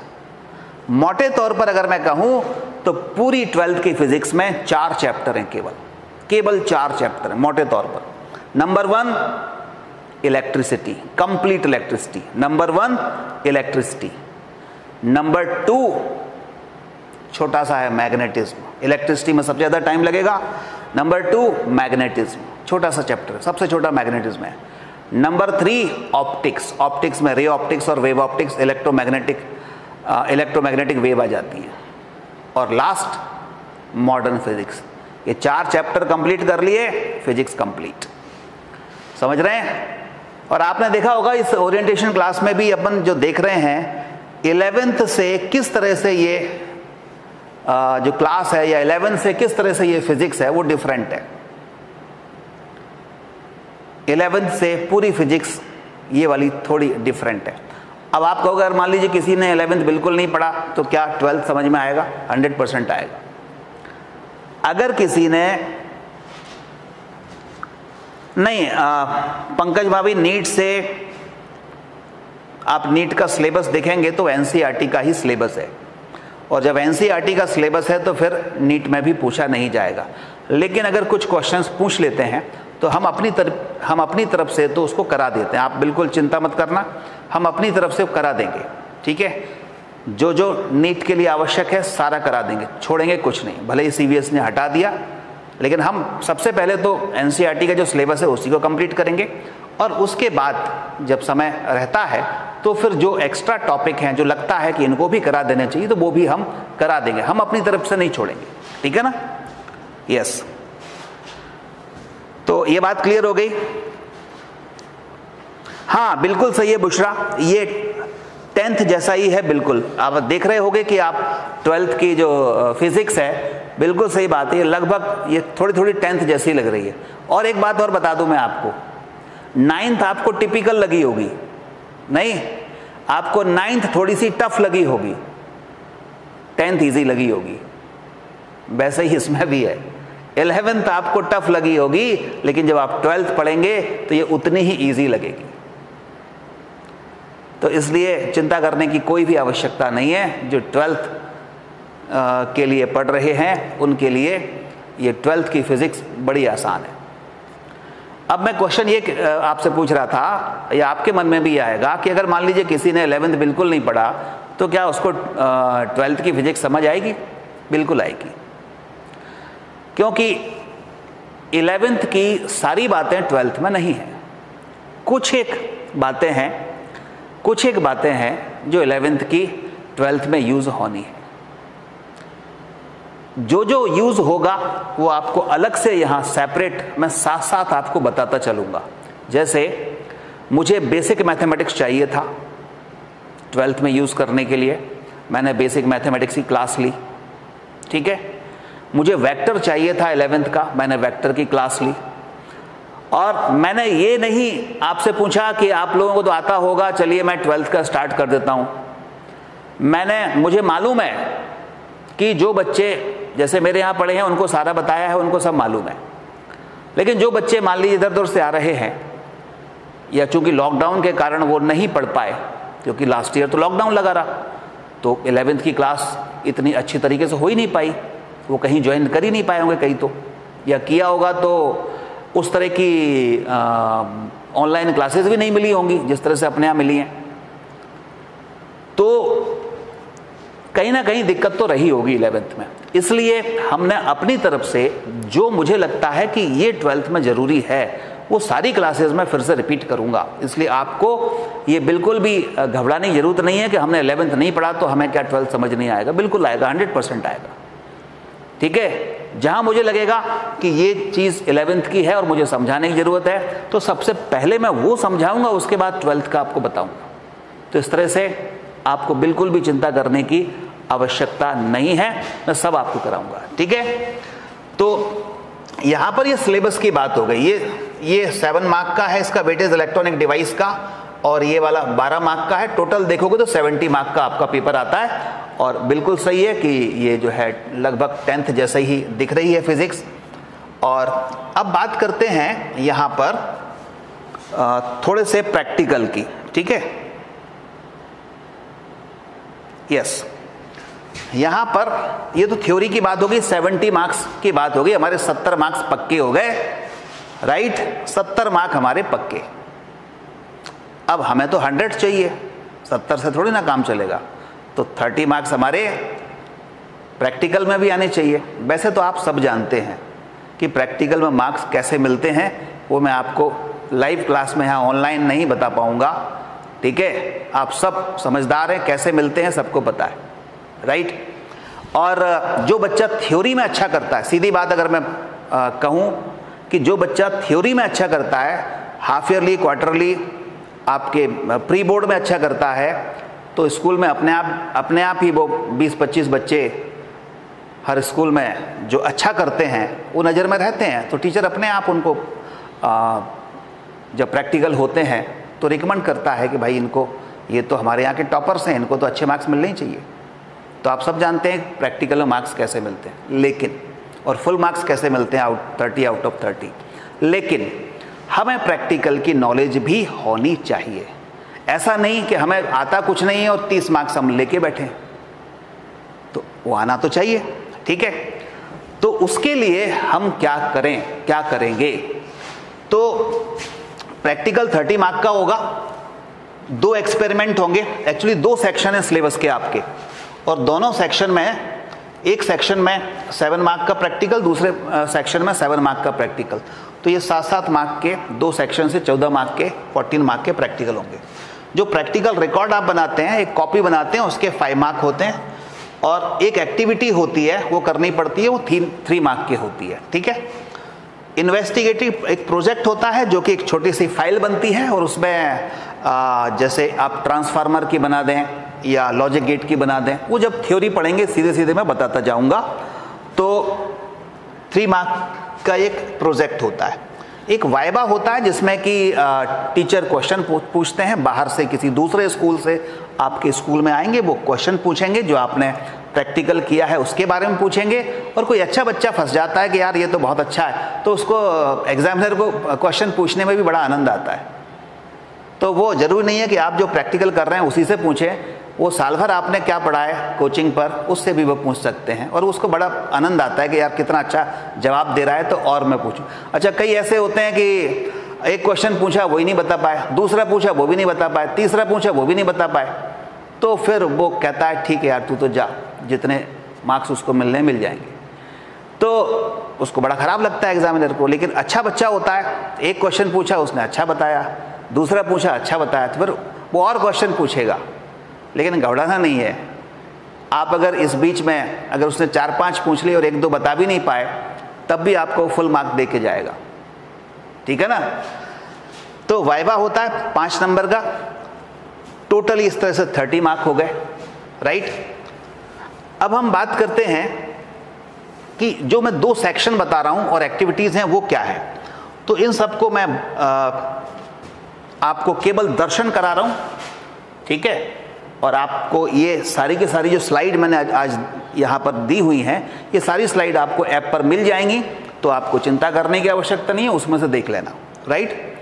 तो सेक्शन ए और सेक्शन बी में, सेक्शन ए में कुछ इलेक्ट्रिसिटी के प्रैक्टिकल हैं, ठीक है, और आप देख रहे हैं सेक्शन ए में ज़्यादातर इलेक्ट्रिसिटी के ही प्रैक्टिकल हैं, जैसे रेजिस्टिविटी निकालना, रेजिस्टेंस की बात कर रहे हैं, मीटर ब्रिज की, और सीरीज़ और पैरेलल में जो रेजिस्टेंस है उसको कनेक्ट करके मीटर ब्रिज का यूज़ करना है, सीरीज़ और पैरेलल ग्रुपिंग को वेरीफाई करना है, ईएमएफ निकालना है, ईएमएफ को कंपेयर करना है पोटेंशियोमीटर से, इंटरनल रेजिस्टेंस निकालना है सेल का पोटेंशियोमीटर से, सिक्स्थ है गैल्वेनोमीटर से हाफ डिफ्लेक्शन मेथड है, इधर जो है एक गैल्वेनोमीटर का यूज़ करके उसको वोल्ट मीटर में कन्वर्ट करना है, गैल्वेनोमीटर को एमीटर में कन्वर्ट करना है, या एसी जो अल्टरनेटिंग करंट हमने पढ़ी है उसकी फ्रीक्वेंसी निकालना है।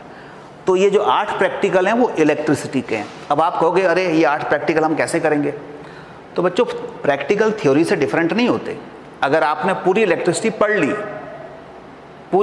पढ़ ली जो मैंने अभी थ्योरी में बताई है, इलेक्ट्रोस्टैटिक्स से लगा के करंट इलेक्ट्रिसिटी तक अगर आपने पूरी थ्योरी पढ़ ली, अच्छी तरह आपको कॉन्सेप्ट पता है, तो 100% ये प्रैक्टिकल भी हम कर पाएंगे। अब कैसे करेंगे? स्कूल में तो गए नहीं गए, तो उसके लिए हमने एक वर्चुअल लैब बनाई है। पहले इस वर्चुअल लैब पर करेंगे, जैसे मैंने करंट इलेक्ट्रिसिटी समझा दी। अब करंट इलेक्ट्रिसिटी से मान लो ये 3 प्रैक्टिकल आ रहे हैं, 4 प्रैक्टिकल आ रहे हैं, 5 प्रैक्टिकल आ रहे हैं, तो इन सभी 5 प्रैक्टिकल को एक एक करके हम पहले वर्चुअली यहाँ पर देखेंगे। ये वर्चुअल लैब आपको स्क्रीन पर दिखाई देगी। कैसे कर रहे हैं वो सब मैं तार पकड़ के उसको उठा के कैसे क्या करके ये सारा आपको बताऊंगा, ठीक है। तो यहाँ पर आप पूरी प्रैक्टिकल सीख लेंगे।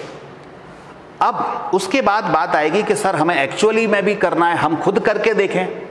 तो इसके लिए हमने बच्चों टाई अप किया है एक ग्वालियर की बहुत अच्छी लैब के साथ, क्योंकि क्लास में तो आप 2-4 इंस्ट्रूमेंट रख सकते हो, लेकिन सारे प्रैक्टिकल जो हैं वो यहाँ पर नहीं रख सकते। उसके लिए तो जो वेल इक्विप्ड लैब होती हैं वहीं आपको जाना पड़ेगा। तो उसके लिए हमने एक टाई अप किया एक लैब से, और उस लैब के अंदर आपको हम जैसे ही ये यहाँ वर्चुअल लैब में जब मैं करा दूंगा तो आप परफेक्ट हो जाओगे कि हाँ ऐसे ऐसे करना है। तो जब हम फिर रियल लैब में चलेंगे और वहाँ आपको प्रैक्टिकल करा के भी ये सारे दिखाएंगे और आप स्वयं करेंगे, ठीक है ना। इसके बाद ये कुछ एक्टिविटीज़ हैं, तो ये 6 एक्टिविटीज़ हैं। ये सेक्शन ए है। इसके बाद है सेक्शन बी। सेक्शन बी में ज़्यादातर मॉडर्न फिजिक्स के और ऑप्टिक्स के प्रैक्टिकल हैं।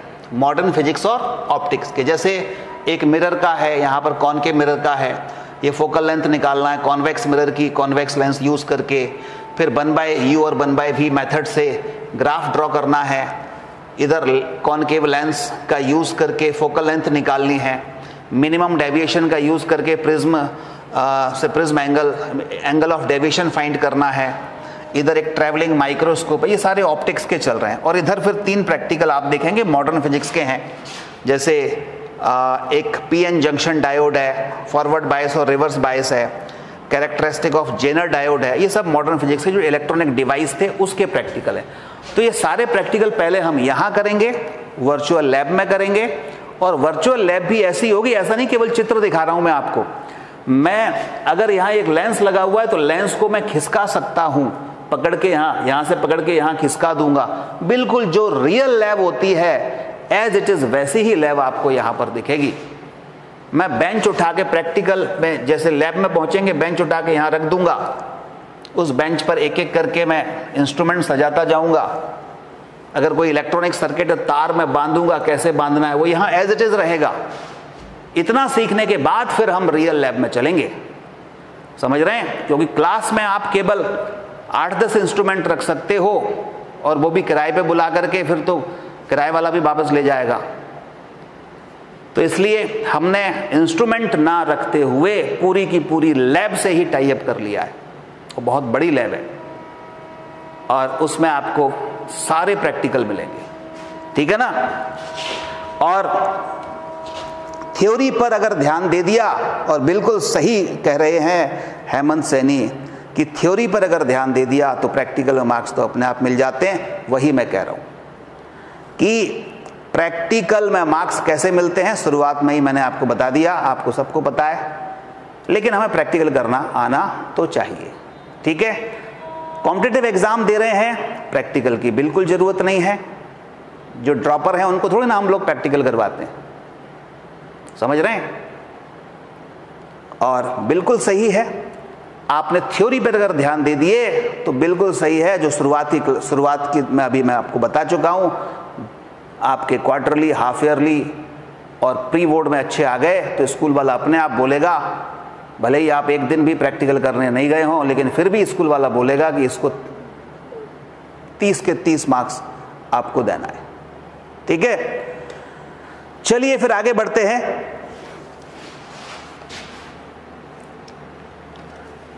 कुछ प्रोजेक्ट होंगे, इन्वेस्टिगेटरी प्रोजेक्ट, जिसमें कि आप देख रहे हो, अब इसको मैं पूरा पढ़ नहीं रहा हूं, केवल जो है आपको बता रहा हूं कि कुछ जैसे लॉजिक गेट का बना लिया, एक आध ट्रांसफार्मर का कुछ बना लिया, ठीक है, कोई लैंप का बना लिया। तो इस तरह के जो इन्वेस्टिगेटरी प्रोजेक्ट होते हैं वो एक सिंपल सी फाइल होती है, बना के जमा करनी होती है और कुछ नहीं होता है इसमें।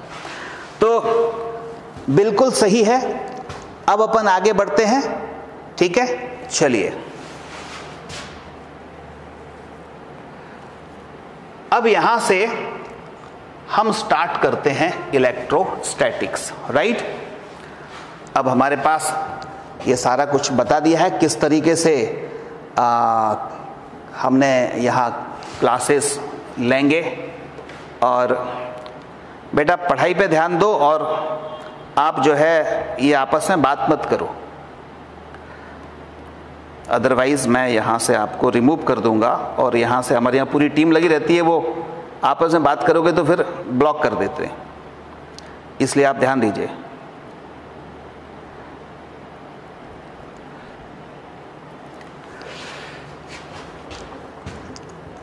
केवल पढ़ाई की बातें करेंगे, बाकी और बात नहीं करेंगे। ठीक है, क्योंकि ये चूंकि ओरिएंटेशन क्लास है इसलिए इस पर मिल रही है आपको, अदरवाइज सारी क्लासेस आपको आपके ऐप के थ्रू ही मिलेंगी। केवल ओरिएंटेड क्लास जो है वो आपको मिल रही है। अब आ जाओ, यहां से 1 मिनट का अपन ब्रेक लेते हैं और फिर हम आज इलेक्ट्रोस्टैटिक्स जो एनसीईआरटी का पहला चैप्टर है उसकी स्टार्टिंग करते हैं। ठीक है, चलिए।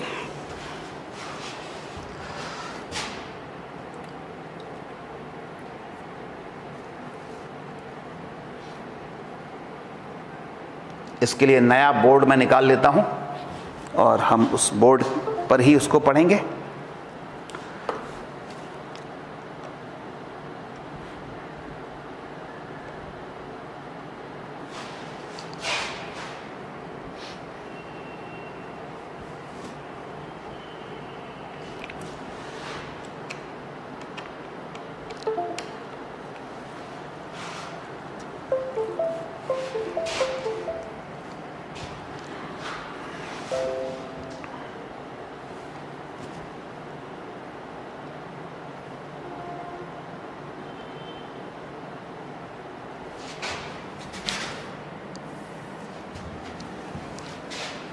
चलिए आज हम थोड़ा सा इंट्रोडक्शन स्टार्ट करते हैं और इलेक्ट्रोस्टैटिक्स का। तो हम बात कर रहे हैं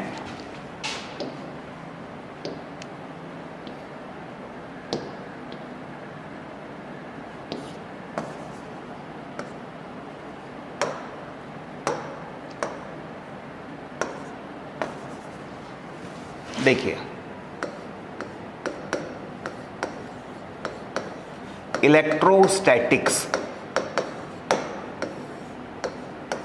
हेडिंग लिख लीजिए इलेक्ट्रोस्टैटिक्स।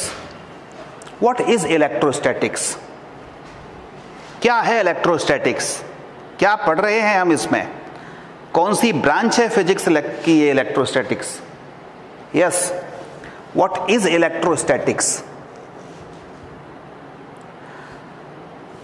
इसके नेम से ही पता चल रहा है, इलेक्ट्रो, इलेक्ट्रो मतलब इलेक्ट्रिसिटी, स्टैटिक्स, स्टैटिक मतलब रेस्ट, इलेक्ट्रिसिटी रेस्ट। बात क्लियर हो गई? इलेक्ट्रोस्टैटिक, इलेक्ट्रोस्टैटिक्स क्या बोलते हैं जिसको? यस बच्चों, इलेक्ट्रोस्टैटिक्स, फटाफट आ जाओ। इलेक्ट्रोस्टैटिक्स क्या होता है? What is electrostatics? फिजिक्स की एक ऐसी ब्रांच, फिजिक्स की एक ऐसी ब्रांच जिसमें हम, फिजिक्स की एक ऐसी ब्रांच जिसमें हम किसी चार्ज के रेस्ट में होने की स्टडी करते हैं। क्या बोला मैंने? फिजिक्स की एक ऐसी ब्रांच जिसमें हम चार्ज के रेस्ट में होने की स्टडी करते हैं। So we can say it is the branch of physics in which we study about the charge at rest. So simple, ठीक है, आप नोट करिए।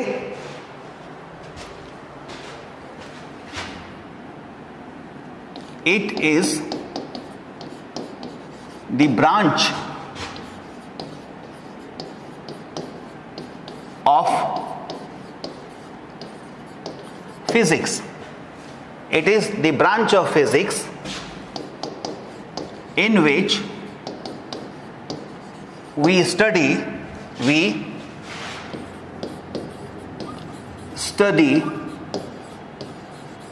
about the charge at rest. Okay, अब ये आपकी कीवर्ड है, इनको ध्यान देना है। चार्ज की हम स्टडी करते हैं कब? जब वो रेस्ट में होता है। तो it is the branch of physics in which we study about the charge at rest. बिल्कुल सही है। लेकिन अगर यही चार्ज पार्टिकल मोशन में हो, मूव करे, तो क्या होगा? If this particle is in motion, then it comes in current electricity. यही पार्टिकल जब मोशन में होगा तो फिर वो किस में आएगा? वो आएगा करंट इलेक्ट्रिसिटी में, जो कि आप 10th में पढ़ते थे कि एक वायर है, उसमें करंट फ्लो हो रही है। तो एक्चुअली क्या फ्लो हो रहा है? उसके अंदर चार्ज फ्लो हो रहा है, चार्ज मोशन में है। अब जरूरी नहीं है कि चार्ज वायर के अंदर ही फ्लो हो, ये चार्ज अपने आप भी कोई इलेक्ट्रॉन किसी जगह पर फ्लो हो सकता है, या बीम ऑफ इलेक्ट्रॉन, बहुत सारे इलेक्ट्रॉन्स एक साथ फ्लो हो सकते हैं। वो जरूरी नहीं है कि तार में ही, किसी वायर में फ्लो हो, कहीं पर भी हो सकते हैं।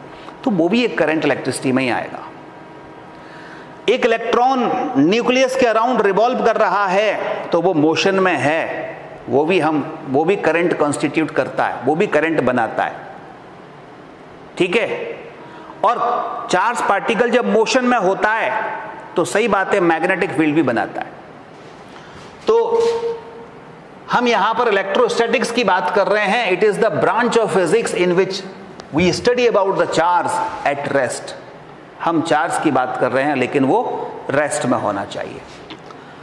अब क्वेश्चन ये उठता है कि ठीक है भाई, आप चार्ज की बात कर रहे हो, रेस्ट की बात कर रहे हो, लेकिन वो चार्ज है क्या? What is the charge? What is the charge? कौन से चार्ज की बात कर रहे हो? आप इलेक्ट्रॉन की बात कर रहे हो, आप प्रोटॉन की बात कर रहे हो, न्यूट्रॉन की बात कर रहे हो। न्यूट्रॉन पर तो कोई चार्ज ही नहीं होता। तो जब मैं कहता हूं चार्ज, तो वो चार्ज है क्या? इसके लिए सोचो। 11th में मैंने आपको समझाया था मास। आप बता सकते हो व्हाट इज द मास? मास क्या है? आपने देखा है मास? अगर आपने मास देखा है तो चार्ज को भी देख लोगे, लेकिन अगर आपने मास नहीं देखा तो चार्ज को भी नहीं देख पाओगे। मास जैसे ही चार्ज होता है। Yes, what is mass?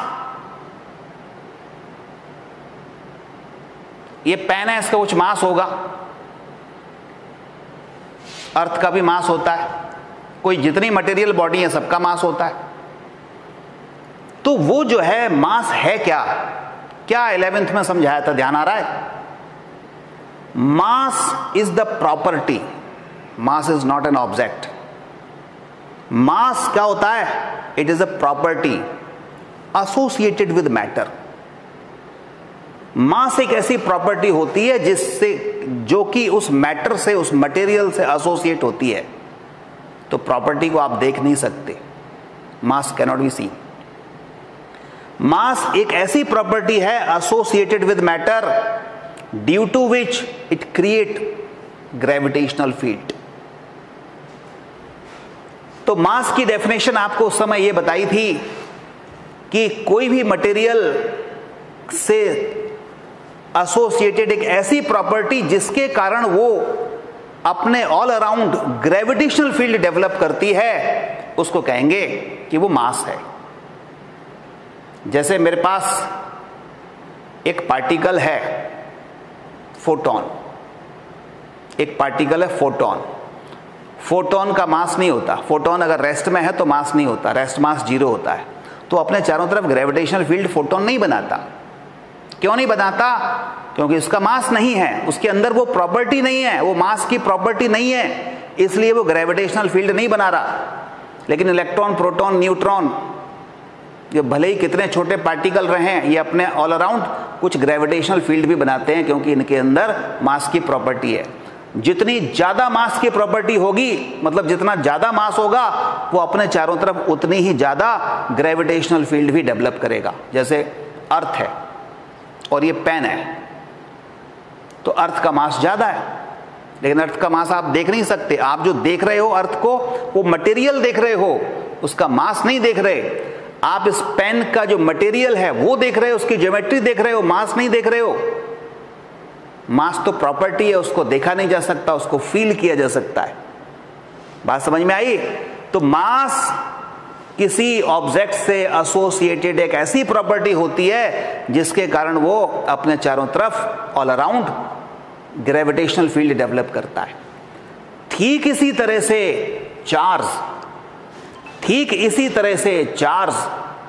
Charge भी एक ऐसी प्रॉपर्टी है जो किसी मटेरियल बॉडी से एसोसिएटेड होती है या हो सकती है, जिसके कारण वो मटेरियल बॉडी अपने ऑल अराउंड इलेक्ट्रिक फील्ड को डेवलप करती है। तो चार्ज क्या हुआ? Charge is the property associated with matter due to which it creates, its develop electric field around it when it is at rest, जब वो rest में होता है तब। अगर कोई पार्टिकल, फिर से सुनो मैं क्या बोल रहा हूं, जो पढ़ चुके हैं उनको सबको पता है, लेकिन जो 12th में है, 12th के साथ हैं, उस सबको हर चीज अपने को एक एक चीज बहुत डिटेल में समझनी है। तो चार्ज की बात क्या हो गई? What is the charge?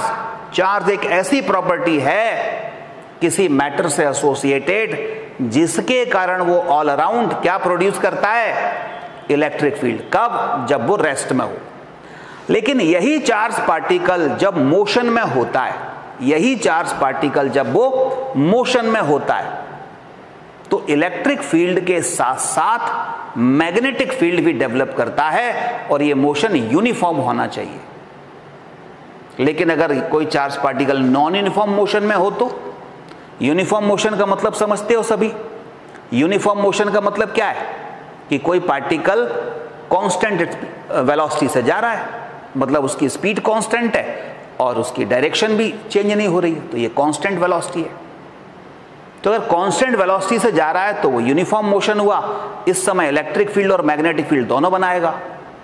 लेकिन जब चार्ज पार्टिकल एक्सीलरेटेड मोशन में होता है, मतलब उसका स्पीड या वेलोसिटी या डायरेक्शन चेंज हो रही होती है, भले ही कम हो या ज्यादा हो, तो वो इलेक्ट्रिक फील्ड और मैग्नेटिक फील्ड के साथ साथ अपने अंदर से एनर्जी भी रेडिएट करता है। तो इसको बोलते हैं इलेक्ट्रोमैग्नेटिक रेडिएशन। Electromagnetic radiation. ये बात क्लियर हुई? तो अब अगर कोई पूछे व्हाट इज चार्ज, तो आप क्या डेफिनेशन दोगे? आप डेफिनेशन देंगे कि charge is the property associated with matter due to which it creates electric field around it when it is at rest, जब वो रेस्ट में होता है. But when it is in motion, uniform motion, it create electric field as well as magnetic field. When it is in non-uniform motion, it develops electric field, magnetic field and also radiate energy. ठीक है. अब मेरे पास बहुत सारे particle रखे हैं, मैं कैसे पहचानूं कौन चार्ज है कौन चार्ज नहीं है? एक इलेक्ट्रॉन रखा है, प्रोटॉन रखा है, न्यूट्रॉन रखा है, और भी पार्टिकल रखे हैं. तो सिंपल बात है, जो अपने चारों तरफ इलेक्ट्रिक फील्ड बना रहे हों वो क्या है? वो चार्ज पार्टिकल है. और जो इलेक्ट्रिक फील्ड नहीं बना रहे, केवल ग्रेविटेशनल फील्ड बना रहे हैं, तो मतलब उनका मास है, बस चार्ज नहीं है उन पर. अगर चार्ज होता तो इलेक्ट्रिक फील्ड बनाते. तो सिंपल सी चार्ज की यही डेफिनेशन है कि कोई पार्टिकल अगर अपने ऑल अराउंड इलेक्ट्रिक फील्ड बना रहा है तो हम कहेंगे इस पे चार्ज है. ठीक है ना. तो चलिए लिख लेते हैं इसको. यस, लिखिए आप सभी लोग. Charge is the property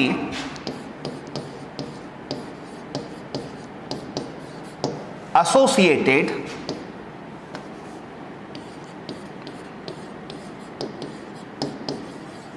with matter. Charge is the property associated with matter due to which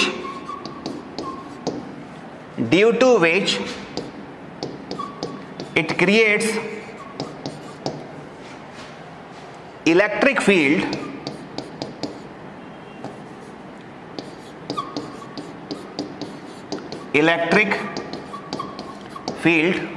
around it if it is at rest. अगर वो रेस्ट में है तो, अगर वो रेस्ट में है तो अपने चारों तरफ ऑल अराउंड क्या बनेगा? क्या करेगा? इलेक्ट्रिक फील्ड बनाएगा. ठीक है, इलेक्ट्रिक फील्ड बनाएगा.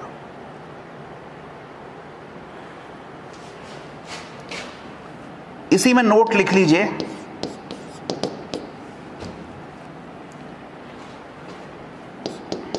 If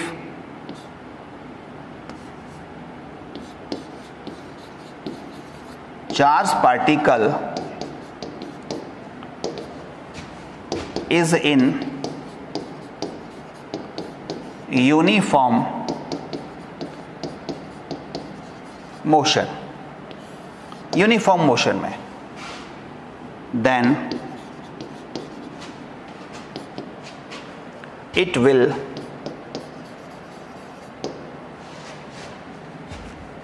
create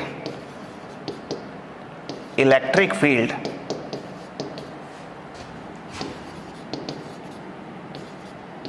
as well as magnetic field.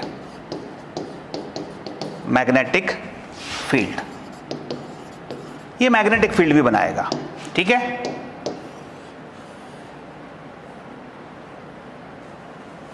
एक और नोट लिख लीजिए.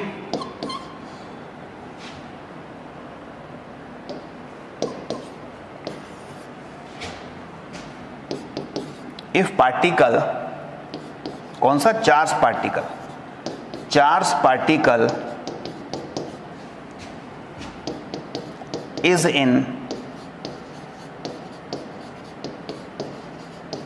Non uniform motion. If charge particle is in non uniform motion. Non uniform का मतलब क्या होता है? बोलो.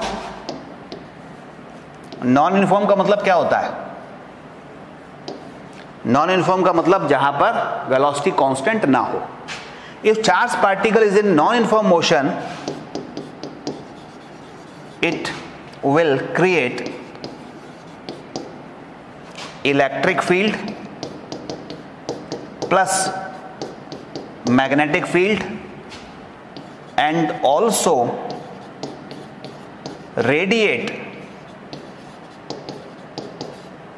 ऑल्सो रेडिएट एनर्जी, एनर्जी को भी रेडिएट करता है। तो इसको क्या बोलते हैं? Electromagnetic radiation, electromagnetic radiation. ये बात क्लियर हुई? बोलो, ये बात क्लियर हो गई? Yes, everything is clear?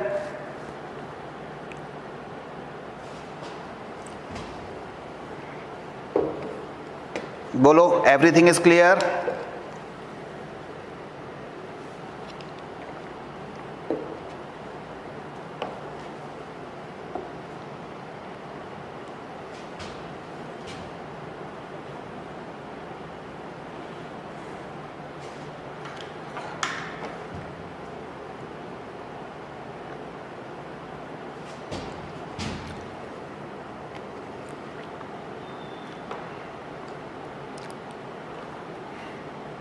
Okay,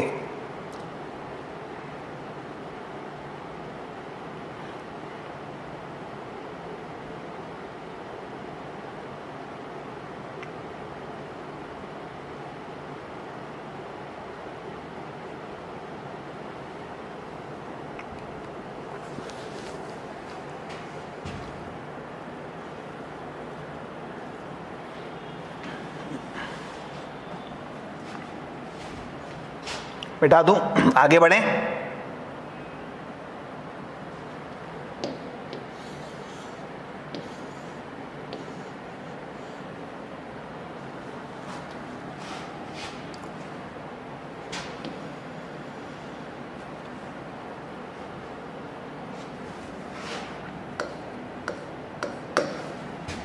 देखिए, आपने चार्ज की बात समझ ली कि आखिर चार्ज होता क्या है, ठीक है? कि चार्ज किसी मटेरियल ऑब्जेक्ट से एसोसिएटेड एक ऐसी प्रॉपर्टी होती है जिसके कारण अगर वो चार्ज पार्टिकल रेस्ट में है तो अपने ऑल अराउंड इलेक्ट्रिक फील्ड को डेवलप करता है। ये जो 3 पॉइंट है ना, ये नीट के लिए, जेई के लिए, 12th के लिए बहुत इंपॉर्टेंट है। मैं फिर से इसलिए बार बार रिपीट कर रहा हूँ कि आपके दिमाग में अच्छी तरीके से ये भर जाए कि पार्टिकल अगर चार्ज है तो वो रेस्ट में है तो अपने ऑल अराउंड इलेक्ट्रिक फील्ड को बनाएगा। तभी हम पहचानेंगे कि ये चार्ज इलेक्ट्रिक फील्ड डेवलप कर रहा है तो चार्ज है, अच्छी बात है। इलेक्ट्रिक फील्ड से ही चार्ज की पहचान होती है।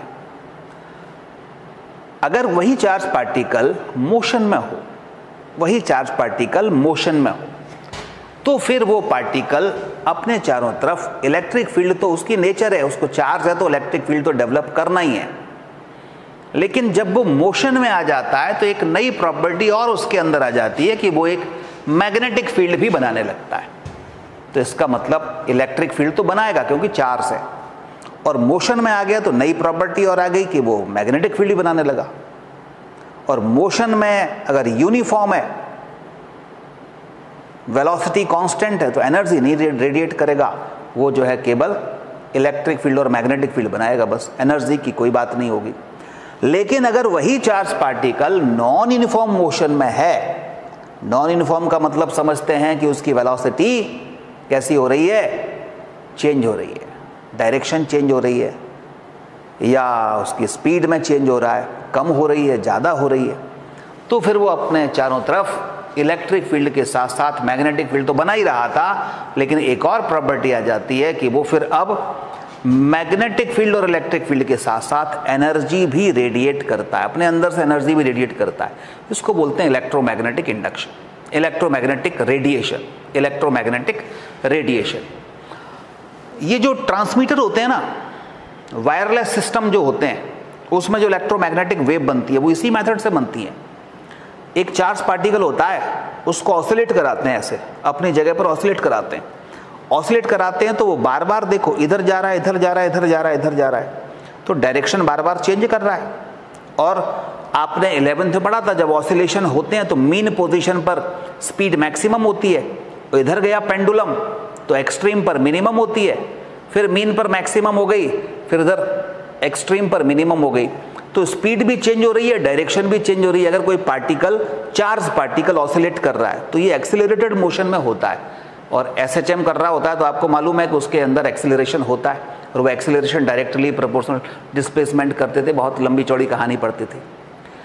यहाँ पर सिंपल याद रखें कि कोई चार्ज पार्टिकल अगर एक्सेलरेटेड मोशन में है तो अपने अंदर से इलेक्ट्रिक फील्ड, मैग्नेटिक फील्ड के साथ साथ एनर्जी रेडिएट कर रहा है, इलेक्ट्रोमैग्नेटिक रेडिएशन निकाल रहा है।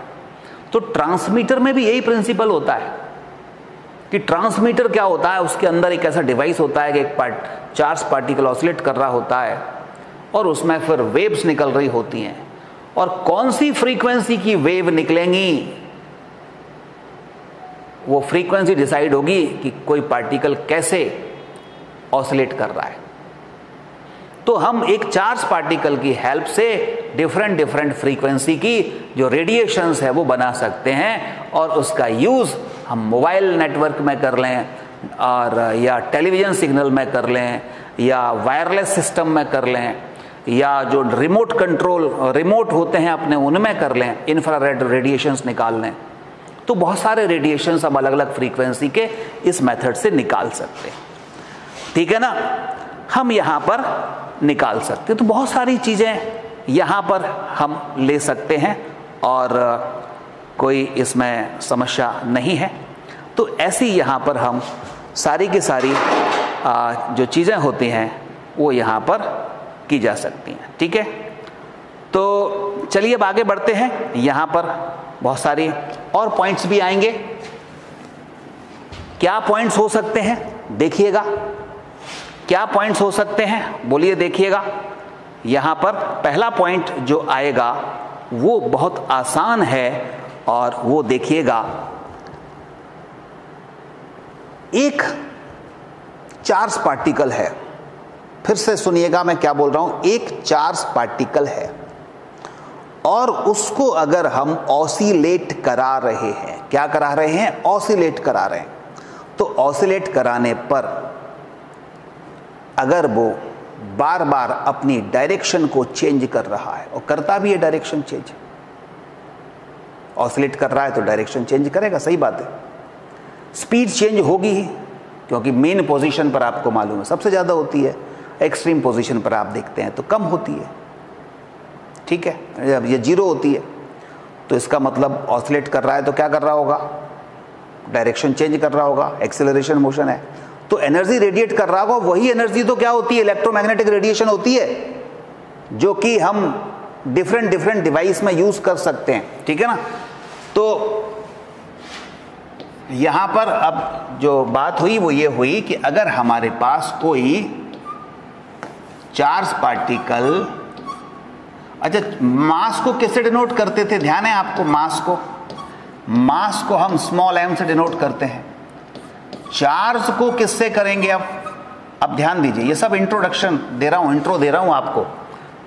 आप 11th में मास को m से डिनोट करते थे, यहां पर चार्ज को डिनोट करेंगे कैपिटल Q से या स्मॉल q से। जब कभी भी चार्ज की बात आएगी तो या तो हम कैपिटल Q लिखेंगे या कैसे लिखेंगे, स्मॉल q लिखेंगे, या तो कैपिटल Q लिखेंगे या स्मॉल q लिखेंगे। ये बात क्लियर हो गई, ठीक है। तो मेरे ख्याल से आज इतना ही काफ़ी है, ठीक है। आज जस्ट मैंने आपको एक ओरिएंटेशन क्लास ली है जिसमें कि हम सिलेबस के बारे में बात किए, किस तरह से पढ़ेंगे उसकी बात करिए, और थोड़ा सा हम आज चार्ज के बारे में, इलेक्ट्रोस्टैटिक्स के बारे में, NCERT का जो पहला चैप्टर है उसके बारे में हम थोड़ा सा पढ़े। और अगले टर्न पर ये सारा जो चार्ज के बारे में है ये सब हम एक बार 5 मिनट में रिपीट करके आगे स्टार्ट करेंगे। और आज जिनको सिलेबस आपने वैसे तो लिख लिया होगा, लेकिन सिलेबस चाहिए या प्रैक्टिकल में क्या क्या होगा, या आपकी क्या सिलेबस का क्या वेटेज है, ये सारी की सारी जो स्लाइड्स हैं वो आपको मैं अपने ऐप पर, आपके ऐप पर वहाँ पर डाल दूँगा, तो वहाँ से आप इनको एक बार नोट फिर से कर सकते हैं, ठीक है। तो आपके कोई क्वेश्चन हो तो हम देख लेते हैं, अगर आपके क्वेश्चन हो तो। बाकी जो अनवांटेड होते हैं वो हमारी टीम हटाई देती है उनको, क्योंकि लाइव क्लासेस में कई बार 1-2 आतंकवादी टाइप आ जाते हैं, तो उनको ये टीम जो बैठे हुए हैं हमारे सामने, ये सारे उनको हटाते रहते हैं, ठीक है। लेकिन ये लाइव क्लासेस आपको ऐप के थ्रू मिलेंगी। ये तो चूंकि ओरिएंटेशन क्लास होती है इसलिए इसको पब्लिक कर देते हैं, लेकिन बाकी के जैसे ही बैचेस हो जाते हैं, तो अब जैसे स्टार्टिंग हो गई बैच की, तो अब ये सारी आपके ऐप के थ्रू मिलेंगी। तो वहाँ पर जो बच्चे सिंसियर हैं वही रहते हैं, बाकी आलतू फालतू कोई नहीं रहता है, ठीक है। और मुझे लगता भी है तो फिर हमारी टीम उसको उड़ा देती है, तो वो फिर सीधा यहाँ से उड़ करके अंडमान निकोबार में जाके गिरता है। वो कभी फिर अपने चैनल पर या अपने उस पर कभी नहीं आता, ब्लॉक हो जाता है 100%, क्योंकि ये केवल पढ़ाई के लिए है और बाकी के अदर काम के लिए तो और बहुत सारे माध्यम हैं, वहाँ पर जाके अपन ये सब कर सकते हैं, ठीक है। चलिए, तो और कोई क्वेश्चंस हो तो बताएं। चार्ज इज इनवेरिएंट, श्वेता बता रही हैं, बिल्कुल सही है। ये सब प्रॉपर्टीज में आता है चार्ज की। चार्ज इनवेरिएंट होता है। इनवेरिएंट का मतलब होता है कि चार्ज अगर हम चार्ज पार्टिकल को बहुत तेजी से घुमाएं, इतनी तेजी से कि स्पीड ऑफ लाइट के बराबर इतनी तेजी से घुमाएं, तो उसमें क्या होता है कि चार्ज पार्टिकल की वैल्यू नहीं चेंज होती। मतलब चार्ज अगर 1 माइक्रो कूलाम है तो 1 माइक्रो कूलाम ही रहेगा, चाहे उसको कितनी भी तेजी से कितनी भी स्पीड बढ़ा दो, लेकिन उसका मास चेंज हो जाता है। इसको बोलते हैं इनवेरिएंट। इनवेरिएंट मतलब चेंज नहीं हुआ, चार्ज स्पीड पर डिपेंड नहीं करता, मास करता है। ये सब अपन आगे बहुत डिटेल में पढ़ने वाले हैं नेक्स्ट टर्म पर, चार्ज की प्रॉपर्टीज के बारे में। और कोई क्वेश्चंस आपके हों तो आप पूछ सकते हैं, फिर हम आज की क्लास को वाइंड अप करते हैं यहीं पर, और नेक्स्ट क्लास हम अगले टर्न पर 5:30 बजे आपके ऐप पर लिंक आपको मिलेगी। और अब जो लिंक मिलेगी वो केवल जो ऐप पर जुड़े हुए हैं उन्हीं को मिलेगी, बाकी पब्लिक नहीं होगी ये। तो जो बच्चे चाहते हैं कि उन्हीं को लिंक मिले, जो वास्तव में पढ़ना चाहते हैं, तो उस समय ये जो ऐप पर जो बच्चे जुड़े हैं केवल उन्हीं को मिलेगी, ठीक है। चलिए, तो खत्म करते हैं आज की क्लास। और कोई क्वेश्चन हो तो ऐप पर भी कर सकते हैं, आप मुझसे डायरेक्ट संपर्क भी कर सकते हैं।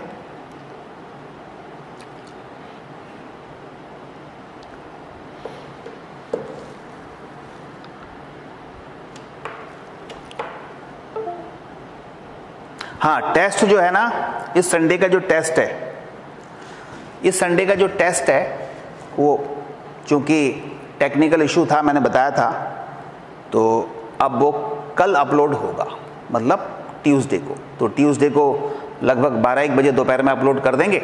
तो आप अपनी सुविधा से रात तक उसको टेस्ट दे सकते हो। और अगले संडे का टेस्ट आपको अब शेड्यूल्ड टाइम पर होगा एज इट इज़।